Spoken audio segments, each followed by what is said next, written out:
안녕하십니까? 한국언론진흥재단 저널리즘 지원팀장 Good morning. I am Yang Seung-hye from the Journalism Support Team at the Korea Press Foundation. We are now going to open today's debate or discussion seminar co-hosted by my foundation and East-West Center. Actually, on April 9th, we had a similar seminar on the topic of the media's role in reporting COVID-19 situation. Today, we also have participants from Philadelphia, Washington, D.C., and Hawaii as well. And also, we are providing simultaneous translation both in Korean and English. And today's seminar is live streamed on YouTube, and you can select the language channel on YouTube as well. Channel 1 for Korea and Channel 2 for English for the translation receiver in the audience. And Director Min Byung-wook from the Korea Press Foundation is going to deliver a welcoming remark. 안녕하십니까. Good morning, ladies and gentlemen. I am Chairman Min Byung-wook of the Korea Press Foundation. I would first like to express my sincere gratitude to President Richard Bulsteke of the East-West Center, who is co-hosting today's seminar. I would also like to express my gratitude to Deputy Assistant Secretary Mr. Marc Knapper. I remember about 2 years ago when you were acting ambassador in the US, you came to the KPF forum. I'm very happy to see you again.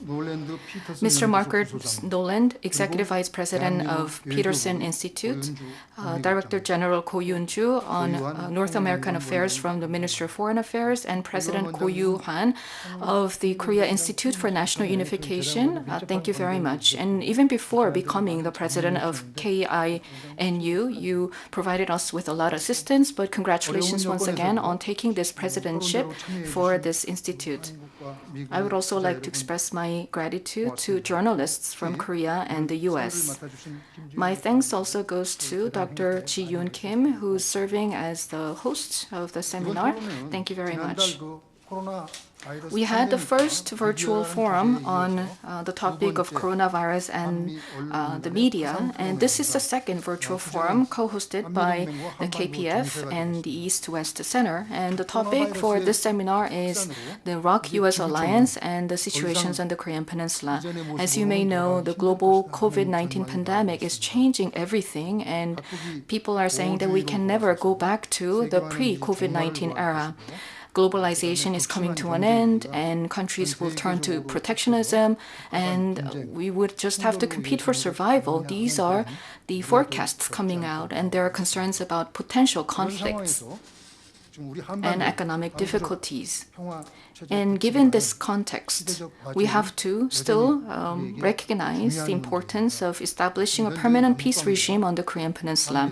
And that is why we need to revisit and reflect on the inter-Korean relations as well as the ROK-US alliance.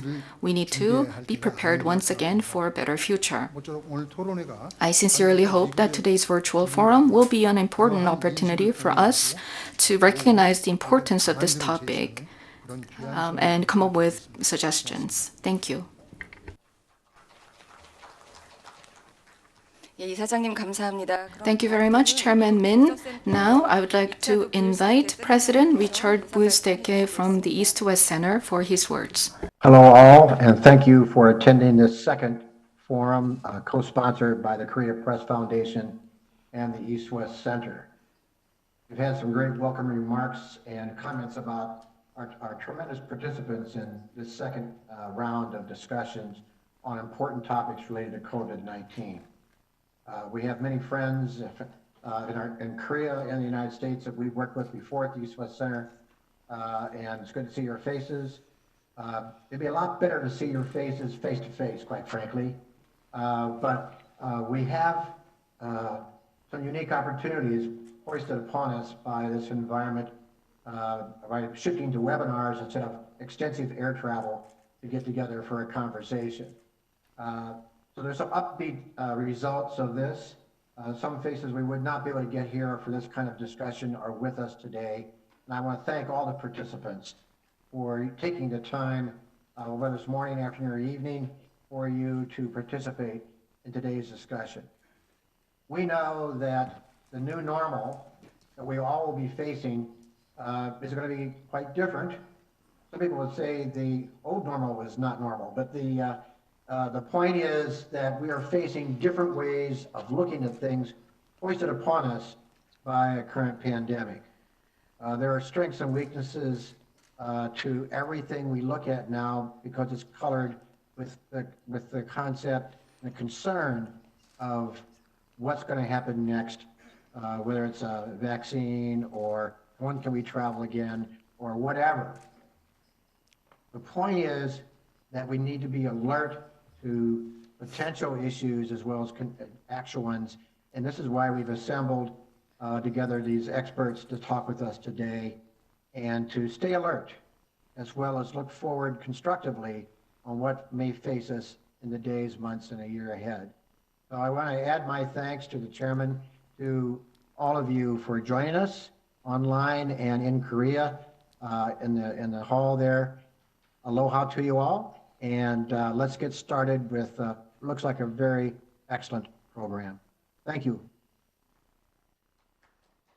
예, 센터장님 인사 말씀 감사합니다. Thank you 그럼 very much. 본격적으로 Now, 토론회를 let's 시작해 begin 보겠는데요. today's 오늘 webinar. 토론의 사회를 맡아주실 Today's 김지윤 webinar will be 박사님을 moderated by 소개해 Dr. 드리겠습니다. Ji-yoon 김지윤 Kim. 박사님께서는 미국 A brief 캘리포니아 introduction. 대학의 버클리 캠퍼스에서 She 공공정책학 received a master's degree in public policy from UC Berkeley and received a PhD in politics from MIT.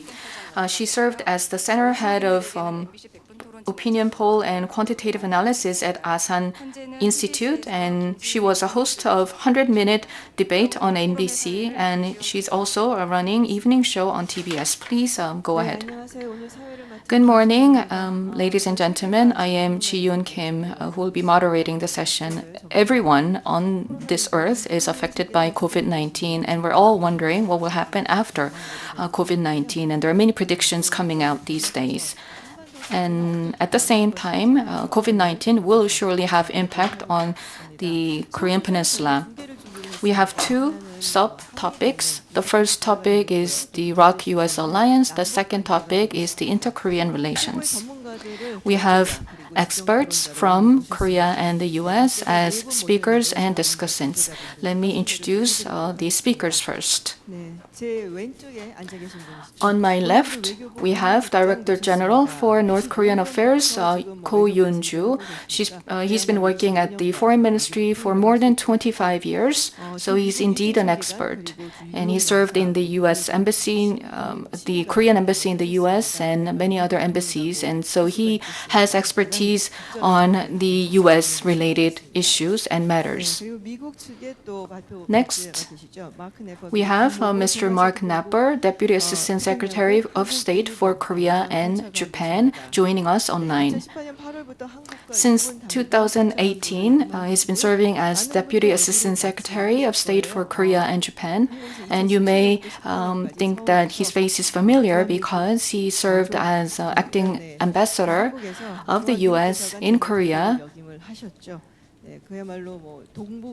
So once again, he is indeed very knowledgeable about the East Asian affairs, and he visited North Korea in 1997 as a representative of the U.S. government, and also before Secretary Albright visited North Korea, he went to North Korea to prepare for that meeting. And we have President Ko Hwan of the Korea Institute for National Unification. Recently, he became president of this institute, and he's been serving as an advisor to the president since 2017. Once again, congratulations on taking on this new position. Moving on to Dr. Marcus Noland. Since 1985, he has been involved in the Peterson Institute, and he's currently serving as executive vice president, and he's been conducting research on Korea, China, and Japan, and he's also keenly interested in Korean and Korean Peninsula related issues. So he has been extensively involved in conducting research on these important topics, so I'm sure you're familiar with reading what Noland has been writing on these topics.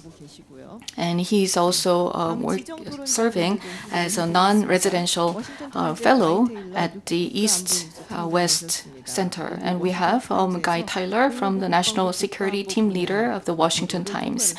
And he's in charge of organizing reporting on national security issues. And we have a reporter, Lee Jae-hoon, from the Hangyeol newspaper. He's been reporting on Northeast Asian issues and inter-Korean related issues for more than 20 years. And we have Trudy Rubin, worldwide columnist from the Philadelphia Inquirer, and she's also serving as a chief editor. And last but not least, we have journalist Hwan Sung-taek from YTN. Since 2002, he's been reporting and covering on unification and foreign affairs and many other important issues. And he also has received a PhD in North Korean studies. I'd like to explain to you how we're going to go about this webinar. I will give 20 minutes to each speaker. The first topic would be the US-Korea alliance, and then there will be 2 presentations on inter-Korean relations. After each speaker speaks for about 20 minutes, we will have a panel discussion where the discussant will be given 5 minutes for their initial remarks, and then we will have a discussion. This webinar is being live streamed on YouTube, so if you have any questions, you can post your questions on the chat box. Then we may be able to cover them during the panel discussion. I'm sure you have a lot of views and opinions to share with us. Let's go right into our main session. So I'd like to hand over to Director General Ko Yoon-ju.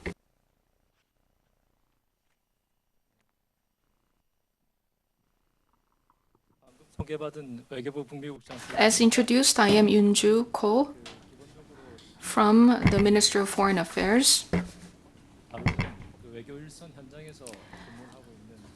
I am a diplomat on the front of diplomacy. So what I like to say here is that the ROK-US alliance is very strong and the bilateral relations are better than before. And this is what I have to say, and I like to tell you the reasons why we're making this claim. And there are mainly 4 reasons why I believe so. Why do I believe that the ROK-US alliance is stronger than ever? The first reason is that currently President Moon Jae-in and President Trump have been conducting very close coordination and communication. At the same time, high-level communications between the 2 countries have been very frequent and effective.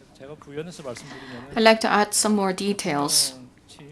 Since inauguration, President Moon Jae-in had 9 face-to-face meetings with President Trump, and there were 24 phone calls between the 2 leaders, and President Moon visited the US every year for the past 3 years, and President Trump visited Korea twice. In addition, at the foreign ministerial level, there were 15 face-to-face meetings between the 2 ministers, and there were 36 telephone meetings. And as you may know, the vice ministerial communications between the 2 ministries have been very active. I'm sure you're well aware of that. So in conclusion, compared to the past, I would like to argue that the summit-level communications as well as high-level talks between the 2 governments have been very successful and effective. And that is why I believe that this is the first reason behind my belief in that the ROK-US alliance is very strong. The second reason is related to economic cooperation. Economic cooperation between the US and Korea has been expanded in other areas as well. After President Trump took office, he raised issues of imbalance in the bilateral trade, and there were some discussions on the FTA, the bilateral FTA, and at that time, there were discussions and concerns about the possibility of negative impact from revising the FTA. But looking back, after the revised implementation of the bilateral FTA, the trade has been increasing indeed. For instance, last year, we reached the bilateral trade volume of $135.2 billion, which was record high. So this means that the revision of the FTA was indeed a win-win outcome for both countries. When it comes to investment trends, there are a variety of investments made by Korean companies in the US. We have Hyundai and Kia Motors, who have made huge investments in the US. In addition, Lotte Chemical, SK, and Samsung are expanding investments in the US, contributing to job creation in the US. And this means that there are many technologies that Korean companies can get access to by being in the US, and investment in research and development has been facilitated. And the expansion of investment in the US has been helping Korean companies become more competitive. And at the same time, there is an energy sector where bilateral cooperation is very active.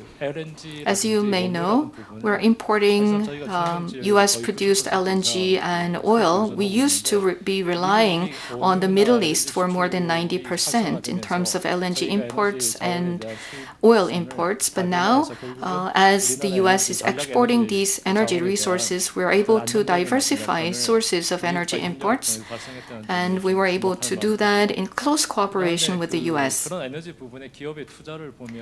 When you look at the investment cases in the energy sector, Lotte Chemical completed the construction of ethylene manufacturing facility in Louisiana in the US.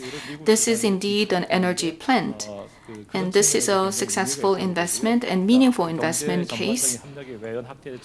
And all these examples show that the area of economic cooperation between the US and Korea has been expanding. And the two countries are also discussing the potentials of entering into third markets together. And all these show that there have been substantial improvements in economic relations. And the scope of cooperation between the two countries has been expanding as well.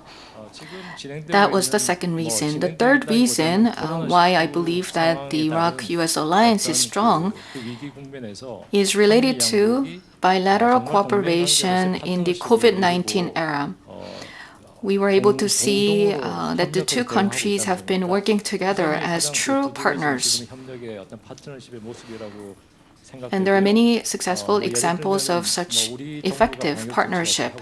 For instance, the Korean government has shared its experiences in quarantine and prevention measures and how we were able to resume economic activities amid COVID-19 pandemic. So we are constantly and frequently exchanging our experiences.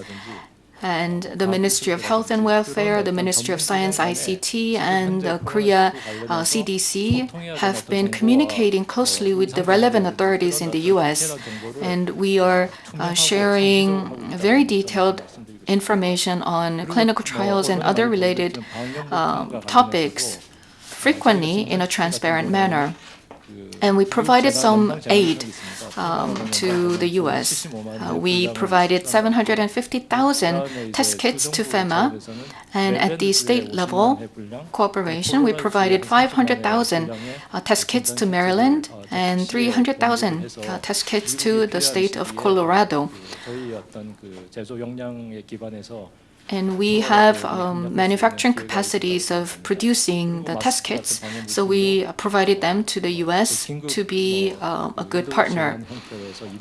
And on a humanitarian assistance basis, we provided 2 million facial masks, as well as providing 500,000 masks for the Korean War veterans. So between the two countries, we're not only sharing information, but also providing substantial and meaningful assistance. And at the same time, because of the COVID-19 pandemic, many countries are imposing restrictions on entries into their countries, and they're reducing the number of flights. And because of these restrictions, many Korean nationals or the US nationals living abroad are finding it difficult to return to their home countries. And in the case of Korea, we provided charter flights and other temporarily arranged flights to bring Korean nationals back to Korea from abroad. And there was many difficulties, especially in bringing people from the Middle East. And similarly, the US had similar struggles. But the US provided us with assistance, for instance, so that Korean nationals who were in Africa were able to travel using the US charter flights to go to Dubai, and where they could transfer to a flight to Korea. So such assistance was really helpful, and it's continuing at this point as well. At the end of February, the number of newly confirmed cases has increased dramatically. And around that time, at the end of February and early March, some countries imposed very strong restrictions on Koreans coming into their countries. But even so, nevertheless, when the European countries or Canada were imposing such restrictions, the US did not impose any ban on entry. So in retrospect, we're also not imposing a blanket entry ban or restrictions to or from the US. Likewise, we were able to still travel between the two countries. For instance, Koreans living or studying in the US were able to come back to Korea because there is no harsh restriction imposed by the US. And this shows the spirit of partnership between the two countries. And recently, in close cooperation for global coordination in responding to COVID-19, the Korea-US partnership has been helpful in facilitating global coordination. For instance, Mr. Biegun has been conducting telephone conferences with vice ministers within the region for more than 9 times to coordinate in responding to COVID-19. And Secretary Pompeo is also conducting telephone conferences with foreign ministers in 7 countries within the region, including Korea. So we are closely joining in this partnership for global response to COVID-19. So this is the third reason why I believe that the ROK-US alliance is very strong and the partnership is working effectively.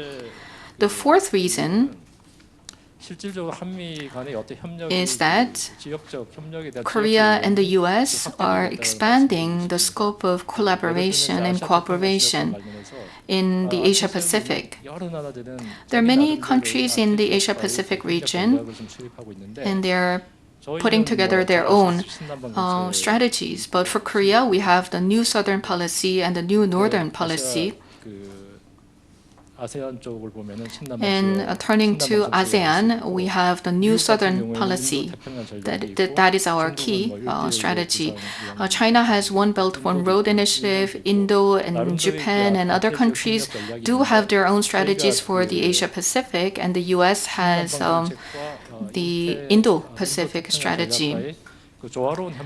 Korea has been promoting harmonious collaboration with the US in implementing our new Southern policy and the US Indo-Pacific strategy. And this was discussed in June, a summit meeting between the two countries.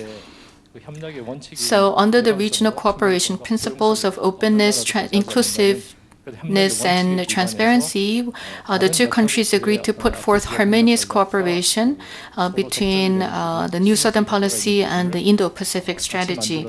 This means that there are many areas where we can create synergy. And in relation to this, in November, there was the East Asia Summit meeting, and the Assistant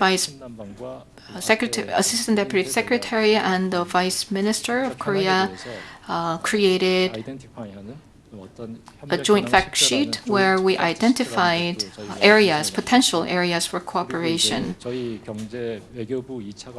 And within our ministry, we had the Vice Minister on Economic Affairs. In close cooperation with his counterpart, were able to adopt the new statement, the joint statement last year. And these new areas for cooperation include energy, development cooperation, infrastructure, digital economy, Mekong Basin cooperation projects, and smart city.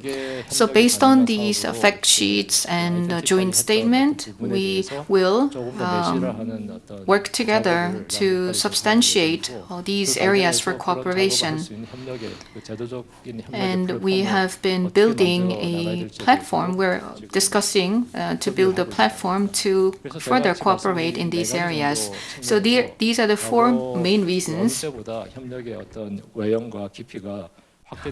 Four main reasons why I believe that the U.S.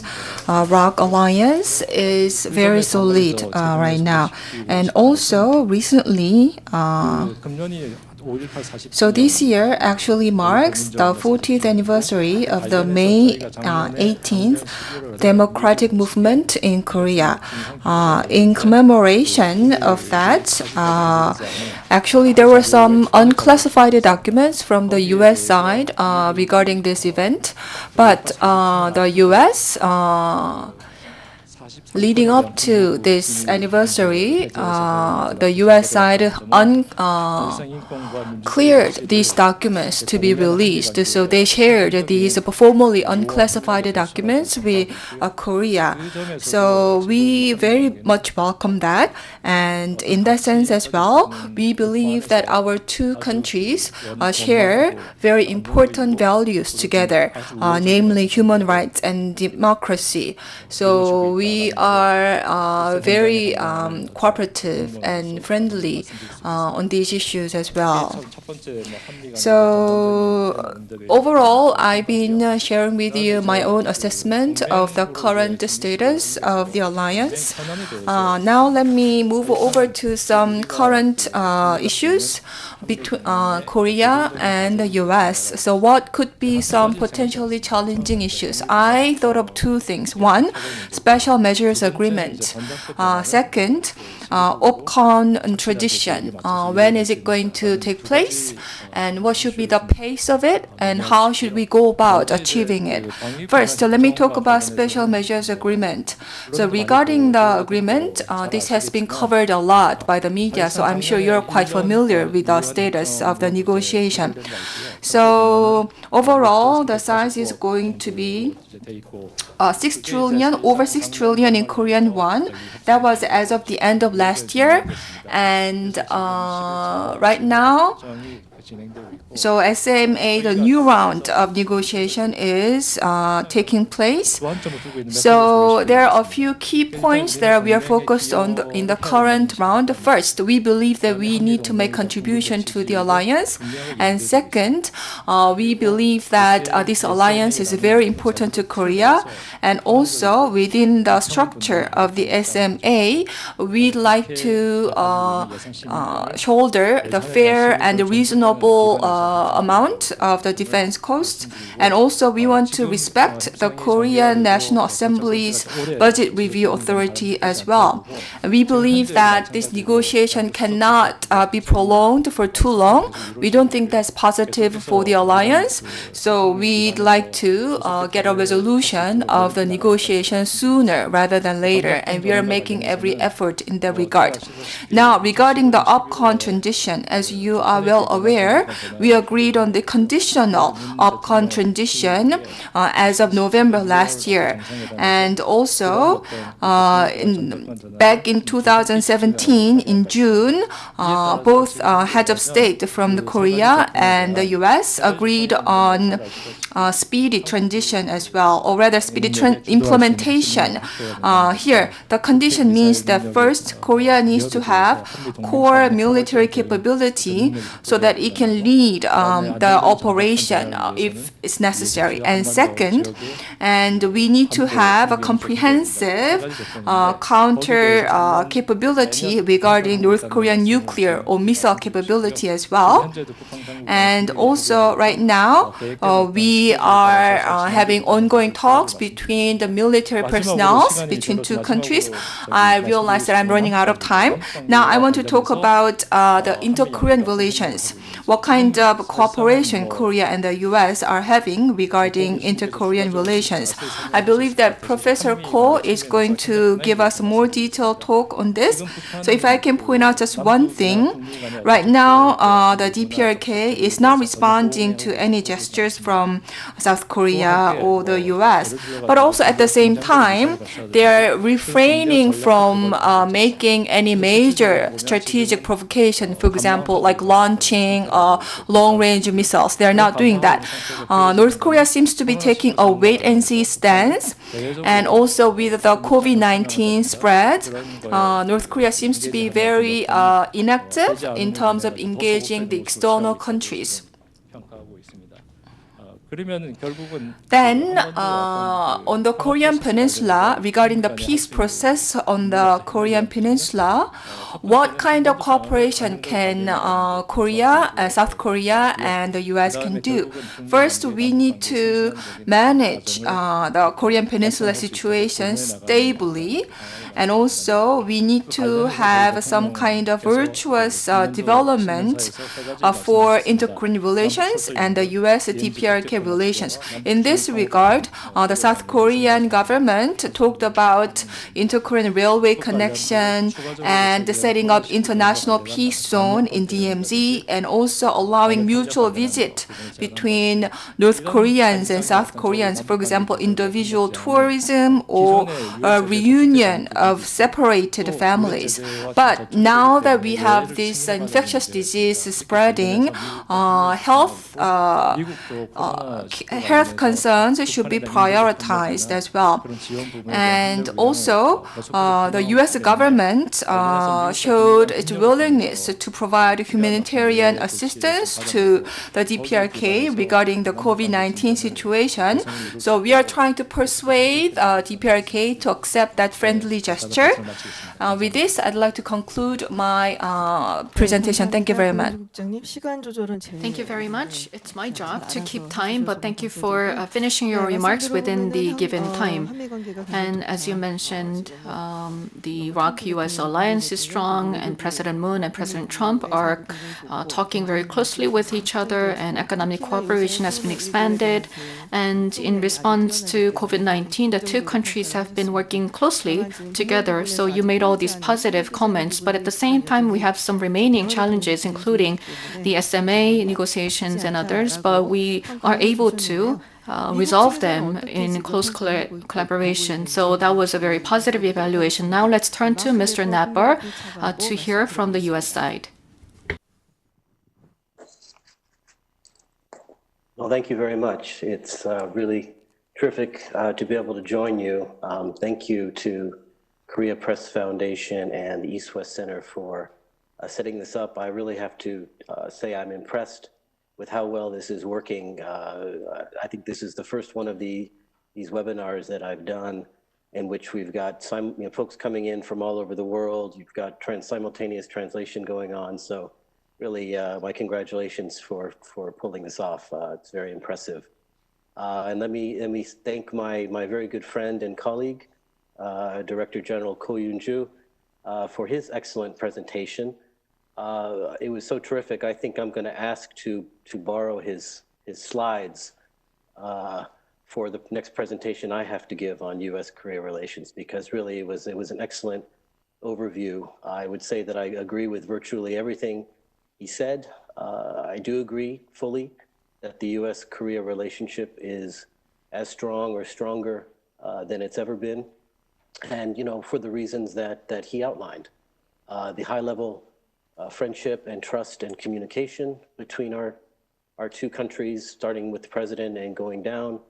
The close economic cooperation in terms of trade and investments, absolutely true.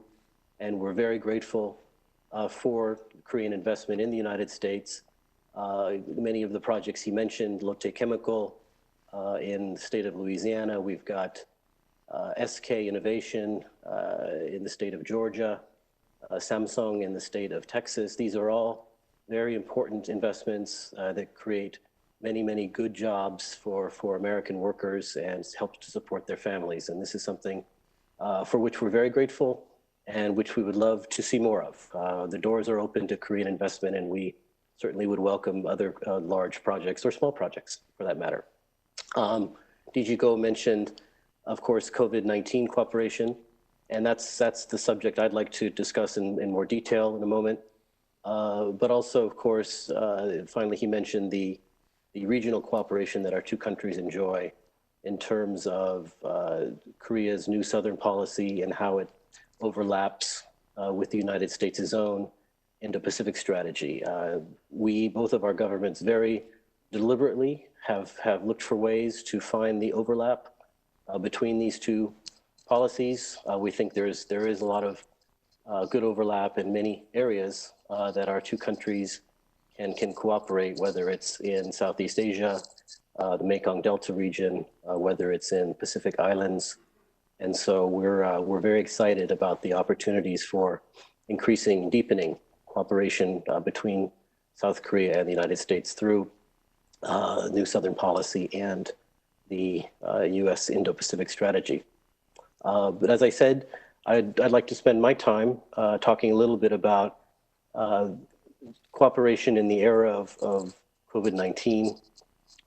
Certainly during the discussion time or the question and answer time, happy to address any of the other issues in our relationship that DG Go raised, whether it's SMA, OPCON transition, North-South cooperation, but my focus for my time allotted will be talking about our health cooperation.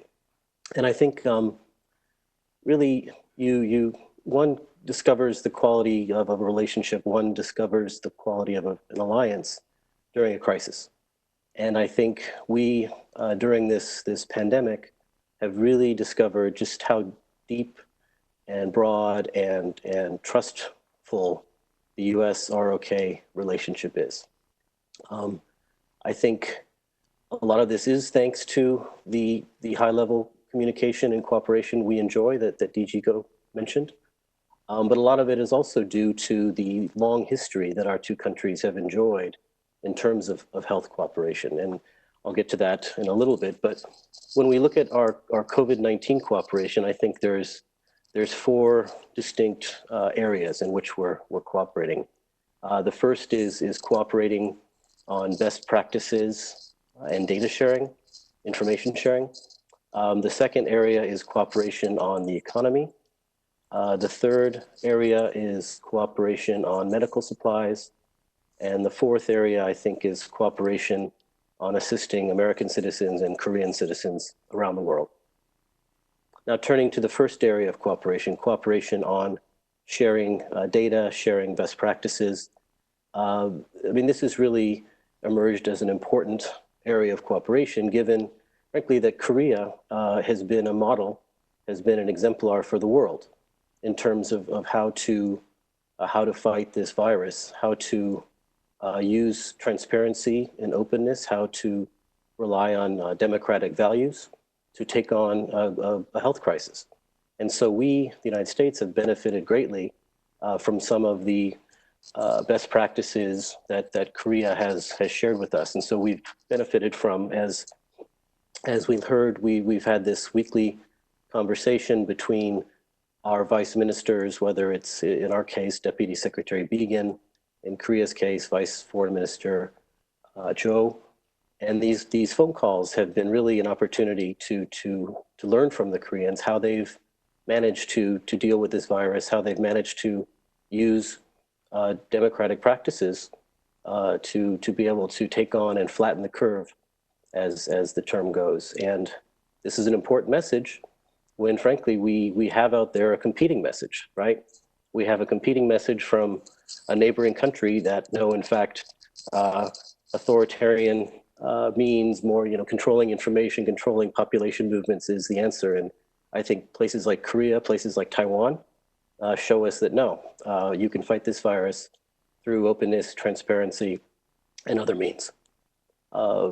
We've benefited also from, in terms of, again, cooperation, information sharing, and best practices from the recent election that Korea held, the National Assembly election last month in April. The example that Korea showed us that, in fact, you can hold an election, you can remain true to democratic ideals and can remain faithful to democratic practices in spite of a health crisis. And I think that's an important model for all of us. The fact that, we can do an election under the right circumstances, of course, whether it's ensuring that there's proper spacing at polling places, et cetera. I mean, these are all good examples of how Korea has been able to show the world how to conduct an election, how to continue the foundation of a democracy in spite of a global pandemic. The second area of cooperation is economic cooperation.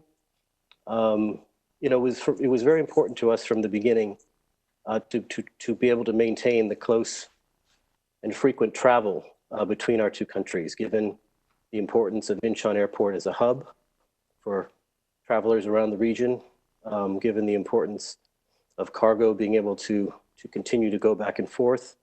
And so we worked very closely, the United States government worked very closely with the Korean government from early on to ensure that route between Incheon and the United States was able to remain open and to allow travel and cargo to continue. And so we're very grateful to the Korean government for the steps it took to help keep Incheon open for travel. And that included a very comprehensive screening program for travelers wishing to depart Incheon for the United States. I think it was 3 levels of screening that took place at Incheon Airport, from the time you got to the terminal, to the time you went through security, to the time you boarded the plane. These were all steps that the Korean government deliberately took to ensure that flights and travel could continue unimpeded between Republic of Korea and the United States. And that was very important, I think, for both of our economies, but also for the message it sent that as allies, we were able to cooperate, to find a way to manage the risk, to find the balance between protecting public health, but also protecting travel and commerce and people-to-people exchanges.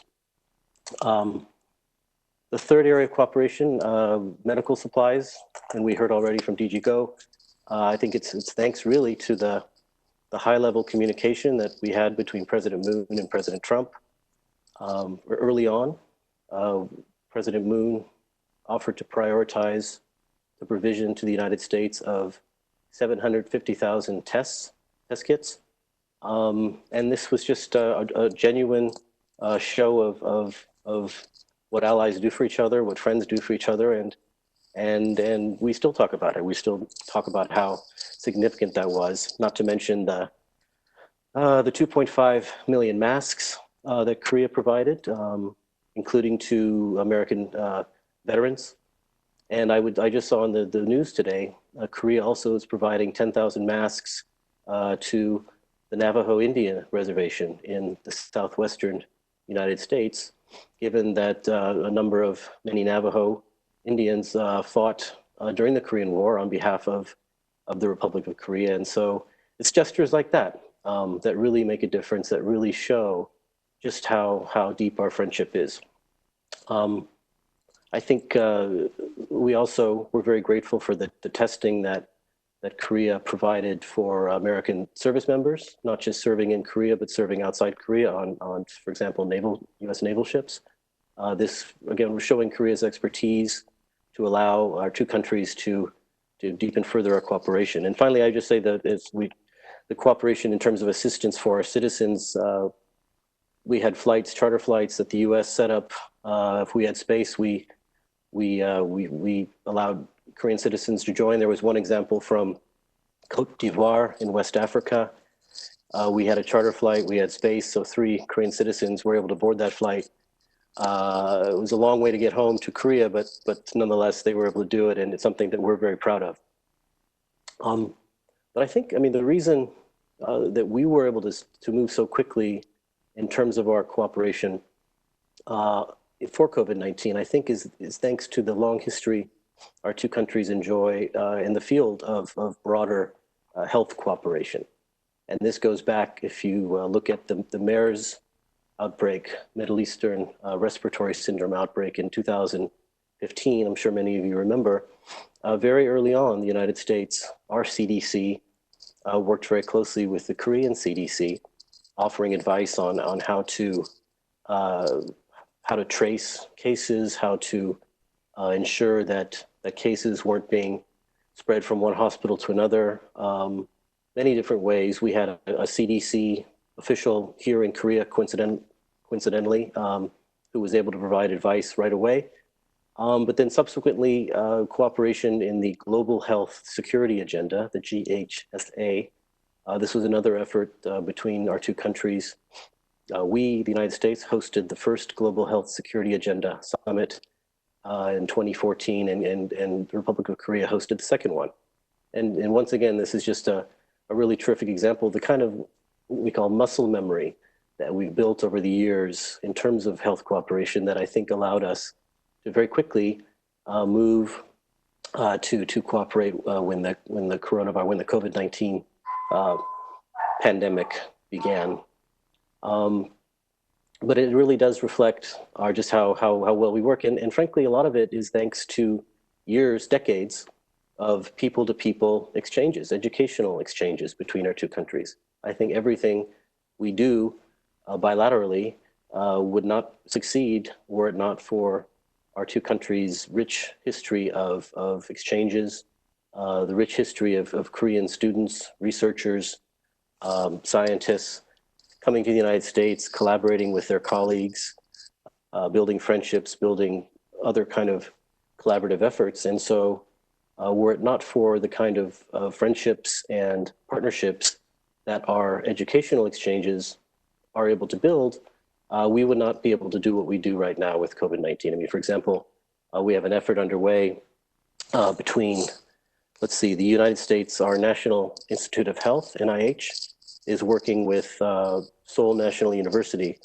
on clinical trials for remdesivir, which is one of the medicines that has potential for treating COVID-19. And I guarantee you that there are scientists at NIH who have professional relationships, long-standing professional relationships with Korean counterparts, just as the scientists and researchers at SNU, I'm sure, either studied in the United States or have collaborative partnerships with American colleagues. And so this is kind of a plea for continued efforts on behalf of both of our countries to deepen our educational and professional exchanges. I worry, and this is one thing that I would label as a concern is the declining number of young Koreans going to the United States to study, just as I think there are far too few young Americans going to Korea to study. I think our two governments need to redouble our efforts to increase the number of students going back and forth, to increase the number of young people going back and forth, because without those kind of bridges that being built every day, I think we are going to suffer in the future. I think we're going to lose future cooperative opportunities. I was one of the slides towards the end that DG Ko mentioned, just changing gears a little, he mentioned SMA. For sure, we're working very hard to bring this to a conclusion. Would have preferred that we wrap this up several months ago, but both sides are committed to making this happen. Both of our leaders are fully engaged on this. My boss, DG Ko's boss, are working very hard, but it's a negotiation. But as allies, I think we're both compelled to find a way forward, and we will find a way forward. Of that, I'm very, very confident. Maybe I'll wrap it up here and look forward to the discussion. Thank you very much. 네, 감사합니다. Thank you very much. Thank you very much. So I think overall, Deputy Assistant Marc Knapper agreed with the Director General Ko's remarks as well. So COVID-19 really revealed how true and genuine our alliance is.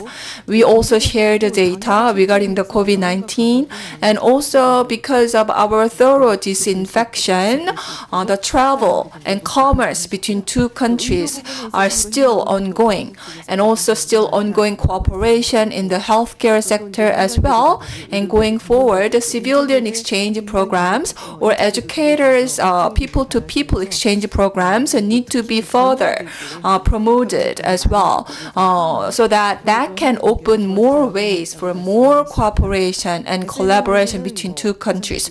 Regarding SME, so both sides are working hard on getting a resolution on the negotiation. So we hope to see the result soon. And also, Deputy Assistant Marc Knapper spoke highly of the general election in Korea. Now let us talk about the inter-Korean relations. I'd like to invite President Go Yuhan first. Thank you very much.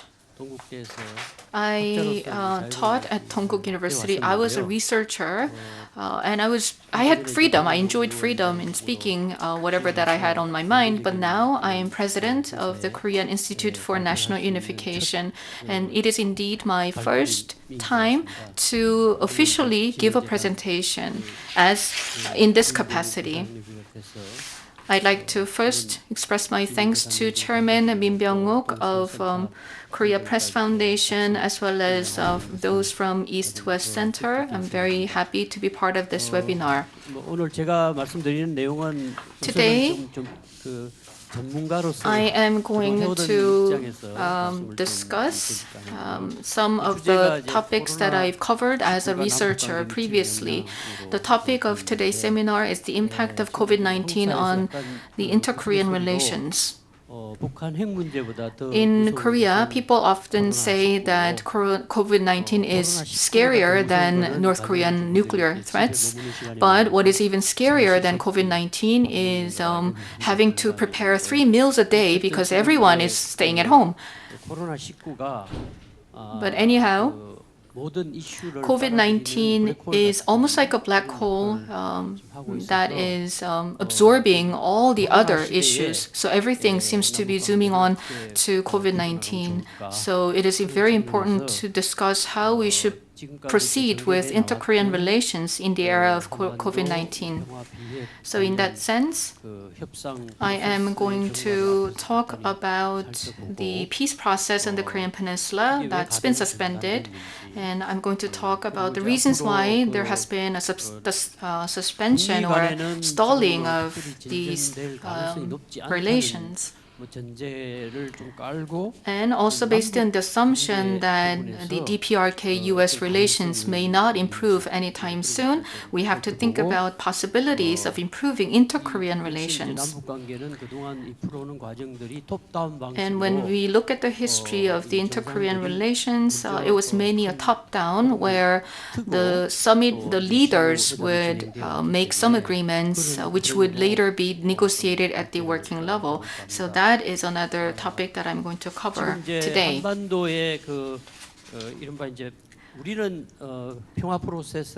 We call this a peace process on the Korean Peninsula, but personally,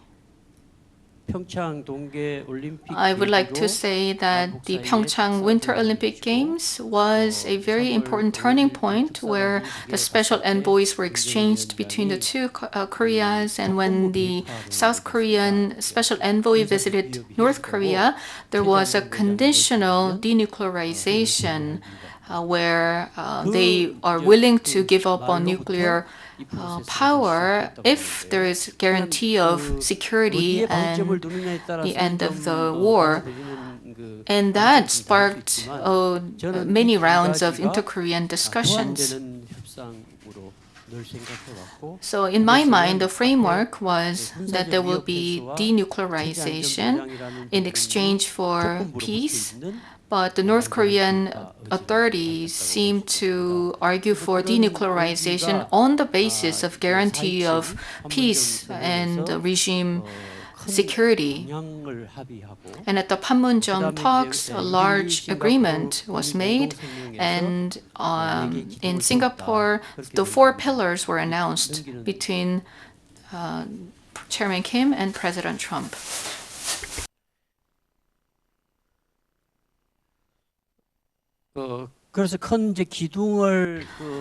So as I said, in Singapore, the 4 main pillars were installed, and then the roof had to be put up and the walls had to be put together.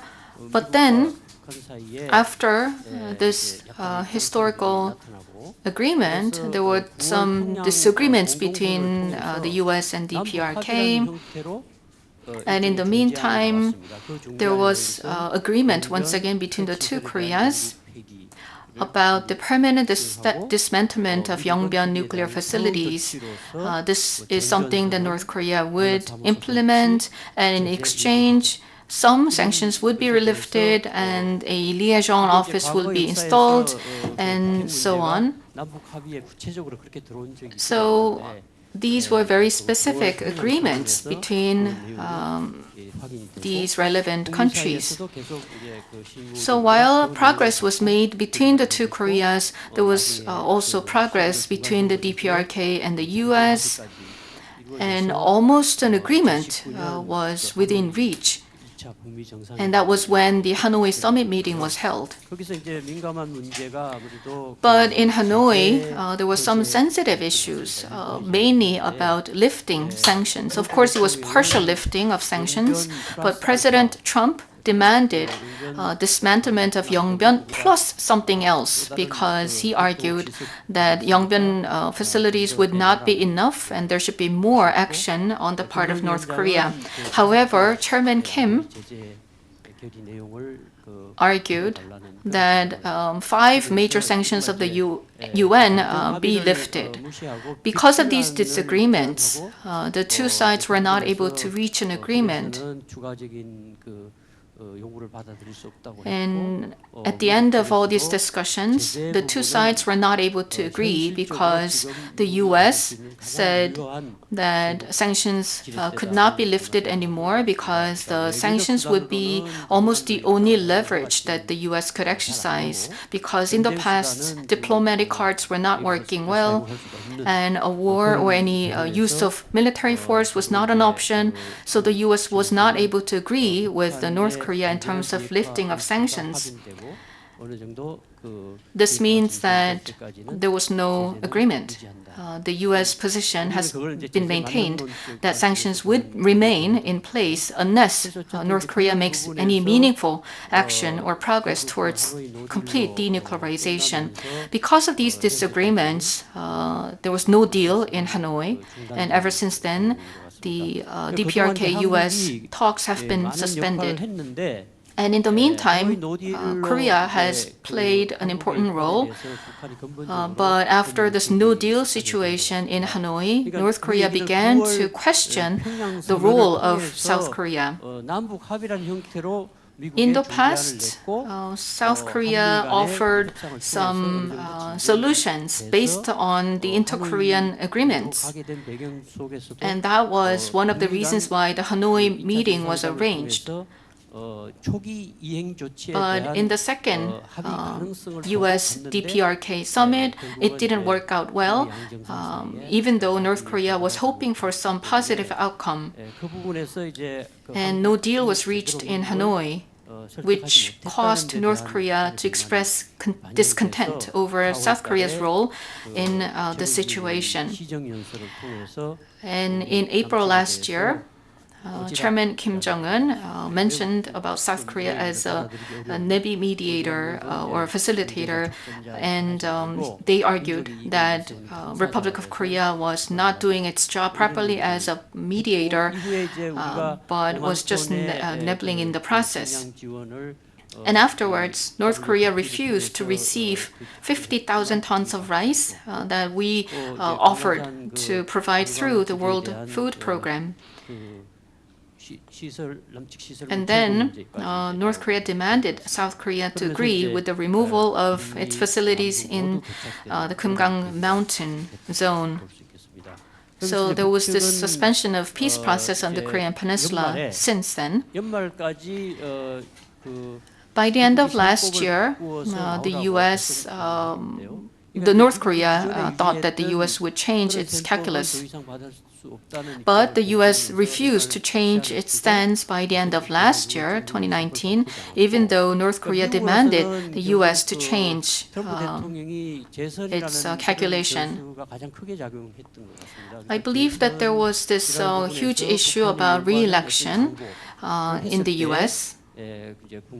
because if President Trump accepts North Korea's demand, then it would make President Trump look pretty bad. So maybe that is why the U.S. refused to change its position by the end of last year. And then North Korea declared a front confrontation, outright confrontation against the U.S.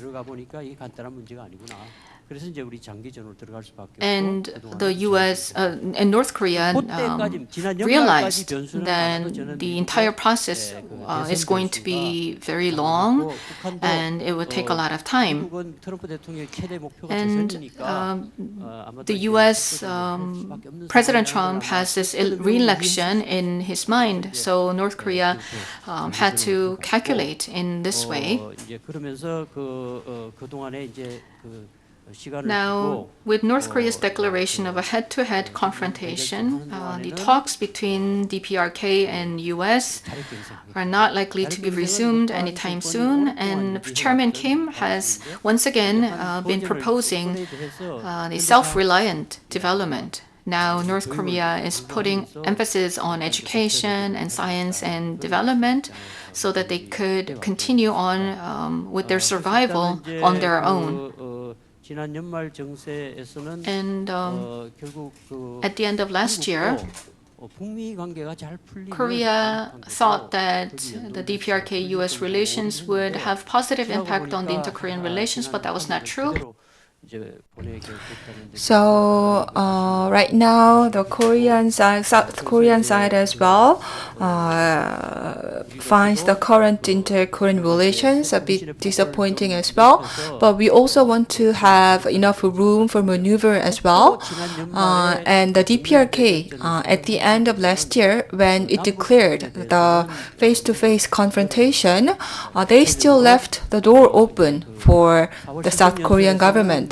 So, for example, in April, they released a statement from Kim Jong-un, but when they announced the confrontation, they didn't make any specific comment on South Korea.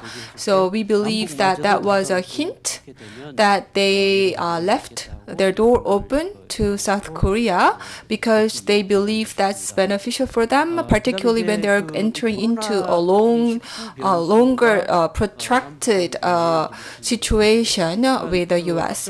And now COVID-19, yes, it had an impact on the inter-Korean relations as well. So given that the U.S. DPRK situation is being protracted, COVID-19 took place, and North Korea still keeps its door open to South Korea. And COVID-19 is a challenge for both Koreas. So COVID-19 could become an opportunity to bring about a turning point in the inter-Korean relations. That's what we think from the South side. Of course, the nuclear issue is important, but given the current circumstances where it's very challenging to have any visible progress on the denuclearization front, maybe we can wait for another opportunity to address a denuclearization issue. In the meantime, maybe we can utilize the COVID-19 situation as a way to resume relations with the DPRK. So that's the current approach that South can take. And And in terms of improving the inter-Korean relations, we also need to think about some internal issues within the DPRK. Basically, because of the nuclear issues, the DPRK's economic difficulties are being aggravated because of the sanctions. And one of the reasons why there was no deal in Hanoi last year is we believe that it's because the sanctions from the UN Security Council was quite effective. By effective, I mean the DPRK was actually suffering from the sanctions. So that was the situation, and that was the basic situation. And also because of the COVID-19 situation, the DPRK basically is sanctioning itself. DPRK is isolating itself. So definitely it must be aggravating their economic difficulties as well, because without any external supply coming in, whatever market forces they have in place cannot be at work properly. And also the DPRK, their internal difficulties, they actually made a hint as to their internal difficulties.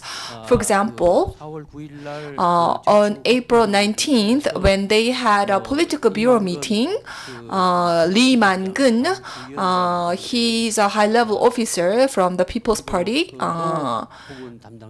and also and Taegeun Park from the Agricultural Bureau, he was fired.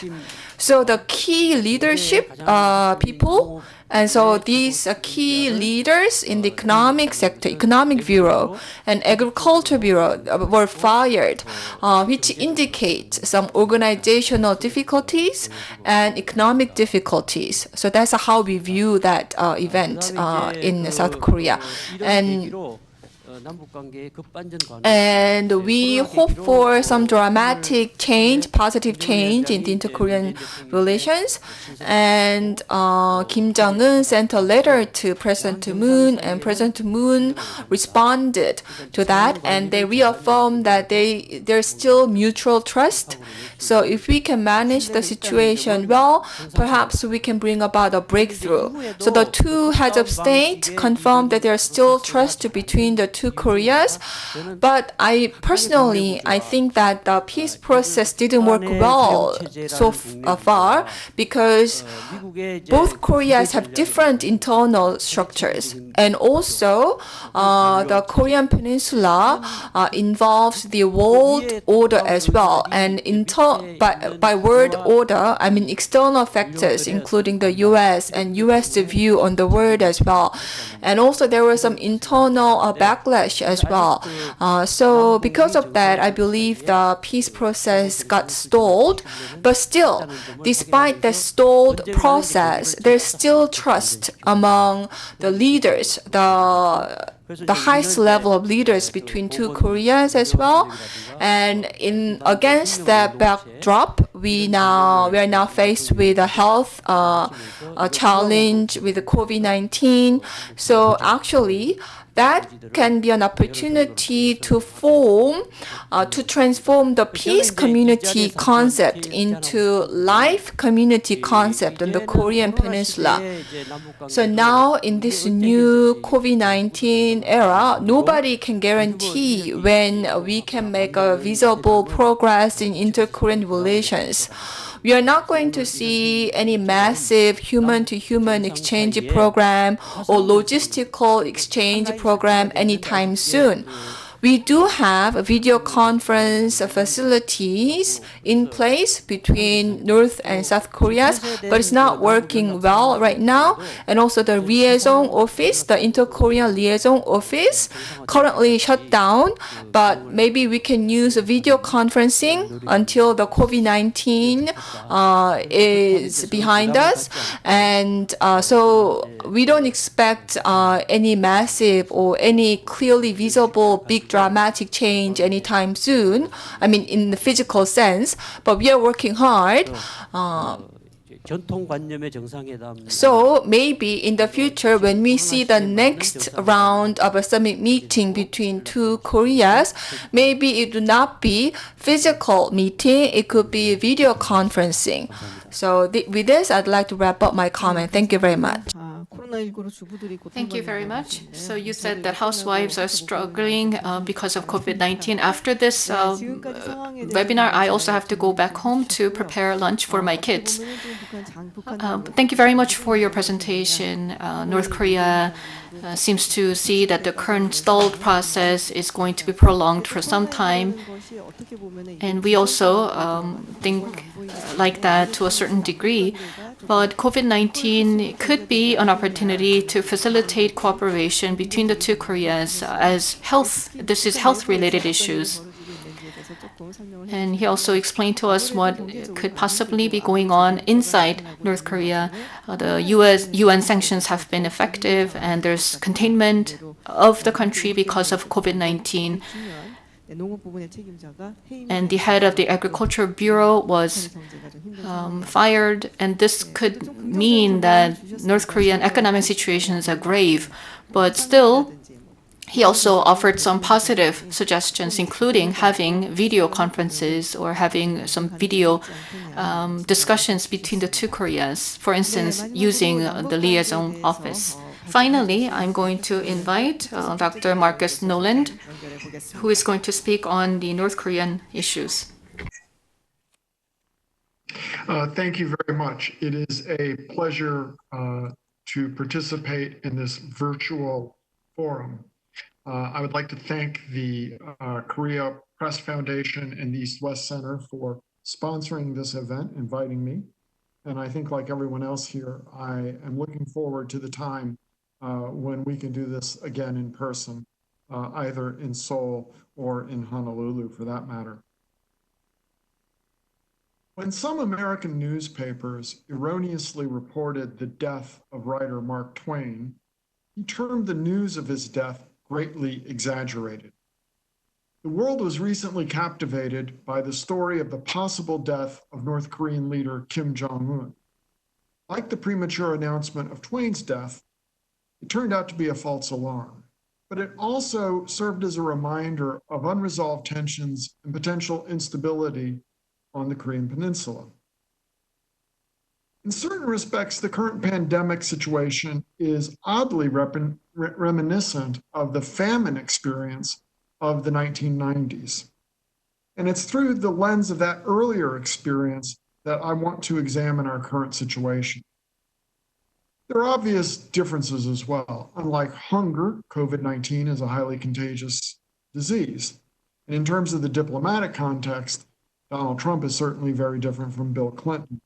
Nevertheless, that earlier experience may provide some insights into our current situation and what lessons might be learned and what pitfalls might be avoided. And in examining these possibilities, I will draw on a book that I co-authored with Stephen Haggard called Famine in North Korea, Markets, Aid, and Reform. And I refer you to that book for additional detail and evidence of the points I'm going to make. Initially, the onset and severity of the famine caught the North Korean leadership unawares. Much like many governments around the world, including my own, were slow to react to the COVID-19 pandemic. North Korea's political culture discouraged low-level officials from accurately communicating distress to higher up, and it may not have been until 1993 when one of Kim Il-sung's guerrilla colleagues, Kang Sung-san, who not coincidentally had been the governor of North Hamgyong province, one of the worst affected areas, went directly to the great leader with information on problems that he had witnessed firsthand. Even then, North Korea made only hesitant appeals to the outside world for aid, underplaying the severity of the problem. The country's political culture still discourages the communication of bad news, and it is notable that the government claims that there are no COVID-19 cases despite a variety of indicators that would suggest otherwise. North Korea suspended foreign tourism on the 21st of January, and has largely closed its border with China, with which it conducted 90% of its illicit trade. And while it has no officially reported cases, there are unconfirmed rumors of outbreaks, as well as observable disruptions in normal behavioral patterns, such as events being canceled, the wearing of masks, and Kim Jong-un's disappearance, all possibly undertaken as precautionary measures. If COVID-19 took off in North Korea, the implications could be dire. Much of the population faces health challenges, such as malnutrition. Tuberculosis is endemic, both of which could worsen the impact of the virus. And for non-elite households, the public health care system has collapsed. The border closure is adversely affecting the economy. Prices are rising, and deprived of revenues from trade, the government appears to be launching a confiscation of foreign exchange reminiscent of the botched currency reform of 2009. Ironically, with the decline in trade and all the bad news, the value of the North Korean won on the black market is actually rising. As people fearing expropriation dump their foreign exchange in order to purchase physical goods as a store of value. This economic dislocation could be expected to intensify popular discontent, though to be clear, there appears to be no civil society organizations capable of channeling that discontent into effective political action. Furthermore, the fact that North Korea claims it has no COVID-19 cases means that appeals for assistance are by necessity tepid, as they have been, and elicit little outside support. Now, during the famine period, once the strategic decision was made to seek aid, the government swung from underplaying the scale of the problem to exaggerating it in an attempt to maximize aid inflows. And I would not be surprised that at some point North Korea claims that it has a coronavirus calamity on its hands. Once it began to seek aid, North Korea ferociously contested the terms on which aid would be provided. The North Korean government insisted on terms that amounted to violations of the basic principles of humanitarian assistance. For example, by limiting the number of aid workers, limiting their ability to travel, and even banning Korean speakers, thereby hobbling the ability of aid agencies to evaluate need and ensure that relief supplies were reaching the intended recipients and being distributed in a non-discriminatory manner. Once that aid began to flow, and at its peak, it fed in principle a third of the population. North Korea used it as a kind of balance of payment support. The government cut purchases of imports on a commercial basis and redirected that spending to other purposes, including the military. This North Korean behavior put South Korea in a difficult position. Understandably, South Korea sees itself as central to events on the Korean Peninsula, and for both humanitarian and strategic reasons has been willing to assist the North. The current COVID-19 pandemic would seem to be an ideal venue for North-South cooperation. But Pyongyang has consistently tried to marginalize Seoul relative to other powers. At the outset of the famine, for example, it sought and secured aid from Tokyo before it turned to Seoul. And in 1995, when the first shipload of South Korean rice went to the North Korean authorities, in contravention of an agreement, forced that South Korean ship to fly a North Korean flag when it was in the harbor, and later actually detained the crew of another South Korean aid ship and charged them with spying. Under the Sunshine Policy of President Kim Dae-jung, Seoul saw aid as an emollient to further a broader rapprochement seeking national reconciliation and ultimately unification. And in pursuit of these goals, South Korea acted in ways that had the effect of undercutting the multilateral effort at famine relief, sidestepping the World Food Program and accepted aid delivery protocols by classifying its assistance as loans and hence not subject to multilateral aid strictures.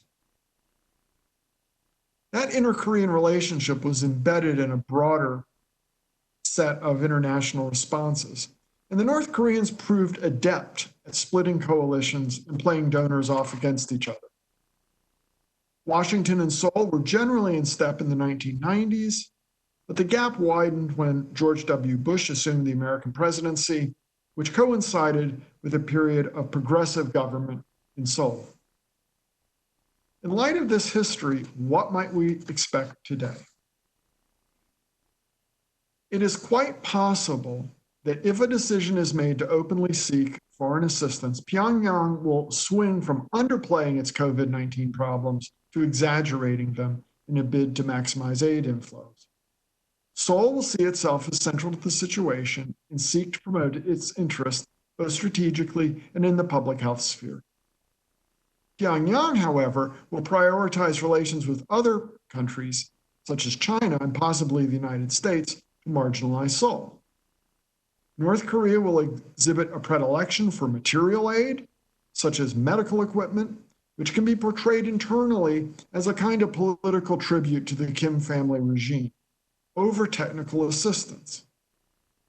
This preference is particularly relevant with regard to South Korea. The North Koreans will be loath to appear to be taking tutelage or accepting instruction from South Korean counterparts in the public health sphere.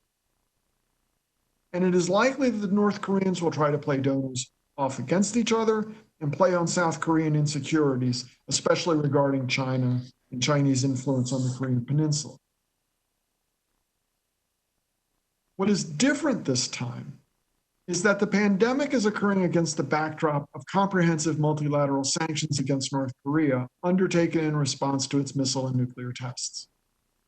Even before the COVID-19 crisis, some countries were displaying sanctions fatigue, showing a lack of enthusiasm about enforcement and quietly turning a blind eye to sanctions evasion. The pandemic is likely to further weaken diplomatic support for the sanctions regime.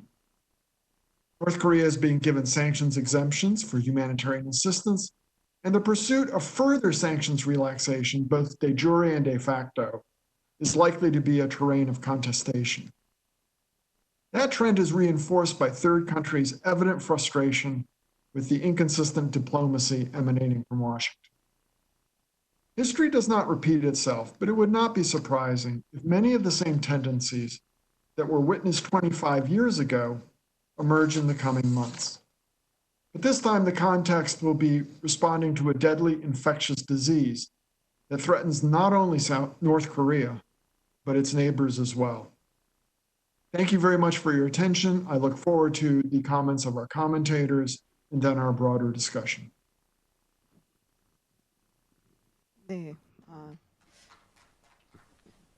제가 그 moderating을 여러 번 해봤지만 Thank you very much. I've been moderating in many events, but it's my first time that we have actually time and we have ended the presentation session earlier than scheduled. I'd like to appreciate the effort of the speakers in keeping up with time with their very succinct delivery of the key messages. So Mr. Noland discussed how North Korea has been behaving in times of difficulties by looking at the history. North Korea tends to hide the facts, the truth, and is often downplaying the situations. So like they did in the past, North Korean authorities may be doing the same thing. And we also have lack of access to accurate information, as was seen in the case of the death rumors or the sickness rumors of Chairman Kim. There are many issues pending on the Korean Peninsula, and at the same time, there may be different expectations between the two Koreas when it comes to providing aid, if it is requested. And because of the pandemic, economic situations may be aggravating in North Korea. So we have listened to the four presenters, and then we have four designated discussants. I would like to give each discussant 5 minutes, and after these initial remarks are made, we are going to facilitate exchanges between the panel members, and then we will open the floor for Q&As. I would first like to introduce to you the four discussants. 순서가 저희가 있는 거겠죠? 네, 됩니다. 지금 제가 Let me check the 토론해 주실 program. 분들 그 리스트를 지금 좀 정리가 좀 안 된 상태에서. So yes, I have a list of panel members. 미국부터 갈까요? 네, 가이 Should we 테일러, invite 워싱턴 타임즈 외교안보 Mr. Guy 팀장으로부터 Taylor from the 토론 Washington Times? 들어보도록 하겠습니다. So I'll give you 5 minutes. Hello, kamsahamnida. I'm really flattered to be here participating, especially thanks to the East-West Center and the Korea Press Foundation. I've done a lot of independent media reporting in the region on the peninsula, and I'd like to respond with a few thoughts on these really wonderful presentations tonight and give a quick perspective, I think, on just what the ongoing North Korea nuclear crisis looks like right now from an American independent media perspective. A couple of things off the top. I think one thing that I really haven't heard discussed here so far is how will the post-COVID decoupling between the U.S. and China, call it a decoupling or rising tensions or increasing conflict between Washington and Beijing, whatever you want to call it, whether Donald Trump wins a second term in the United States or not, that increased tension, I believe there's a consensus that it's coming. It's going to continue to evolve. And I think the question is, how will it impact the diplomatic and power dynamics and geometry between the U.S., South Korea, and North Korea? I don't personally know yet, but I think we'd be remiss, or we, as a group of civil society participants, we would be irresponsible not to be thinking about such questions. The second thing, I want to be careful not to critique the other speakers here. I'm really flattered to be in this company, and I have tremendous respect, particularly for the diplomats who are participating. But I believe it was my colleague Marcus Noland who raised the issue, albeit briefly, of reports about the disappearance of Kim Jong-un. Again, I think we'd be irresponsible, or I personally think these reports are really very important. In my own reporting, I've heard conflicting things about Kim and his health from reliable sources, both inside and outside the U.S. intelligence community, including some people with direct access to the regime in Pyongyang who are closely monitoring the situation. My personal hunch as a journalist is that the rumor about Kim was initially conceived by North Korean defectors in the South, and then it was amplified and spread somehow in the global digital media space by others from various governments who wanted to see or use the rumor to figure out whether the regime in Pyongyang might be about to collapse under the pressure of the COVID pandemic. As it turns out, I really don't think, we still don't know 100% for sure that Kim Jong-un is not really very sick right now, but we can confidently say for the immediate time being that the regime doesn't appear to be on the verge of collapse. That brings me to a bigger observation. I believe President Ko from KINU, the Korean Institute for National Unification, spoke on this, and I agreed firmly with aspects of his presentation, and I really appreciated them. Right now, despite all of the uncertainties with COVID, not much has changed with regard to the North Korea nuclear crisis. It's interesting. I was sitting here jotting my notes down, and it occurred to me I had a pen from the Hanoi Club, which was a pretty old-fashioned hotel in Hanoi where I was staying during the historic summit, where just a couple of years ago, I think everyone involved in today's conference, just about everyone involved in the world media that pays attention to Northeast Asia, across the diplomatic communities, felt that something special was about to happen in Hanoi, something historic, and the reality is that it didn't. What happened was a breakdown in a détente, a breakdown in talks that has really continued. That breakdown and that stall hasn't changed. I think right now, in terms of the situation between North Korea, the United States, and South Korea, despite all of the uncertainties involved with the pandemic, the inter-Korean process is stalled.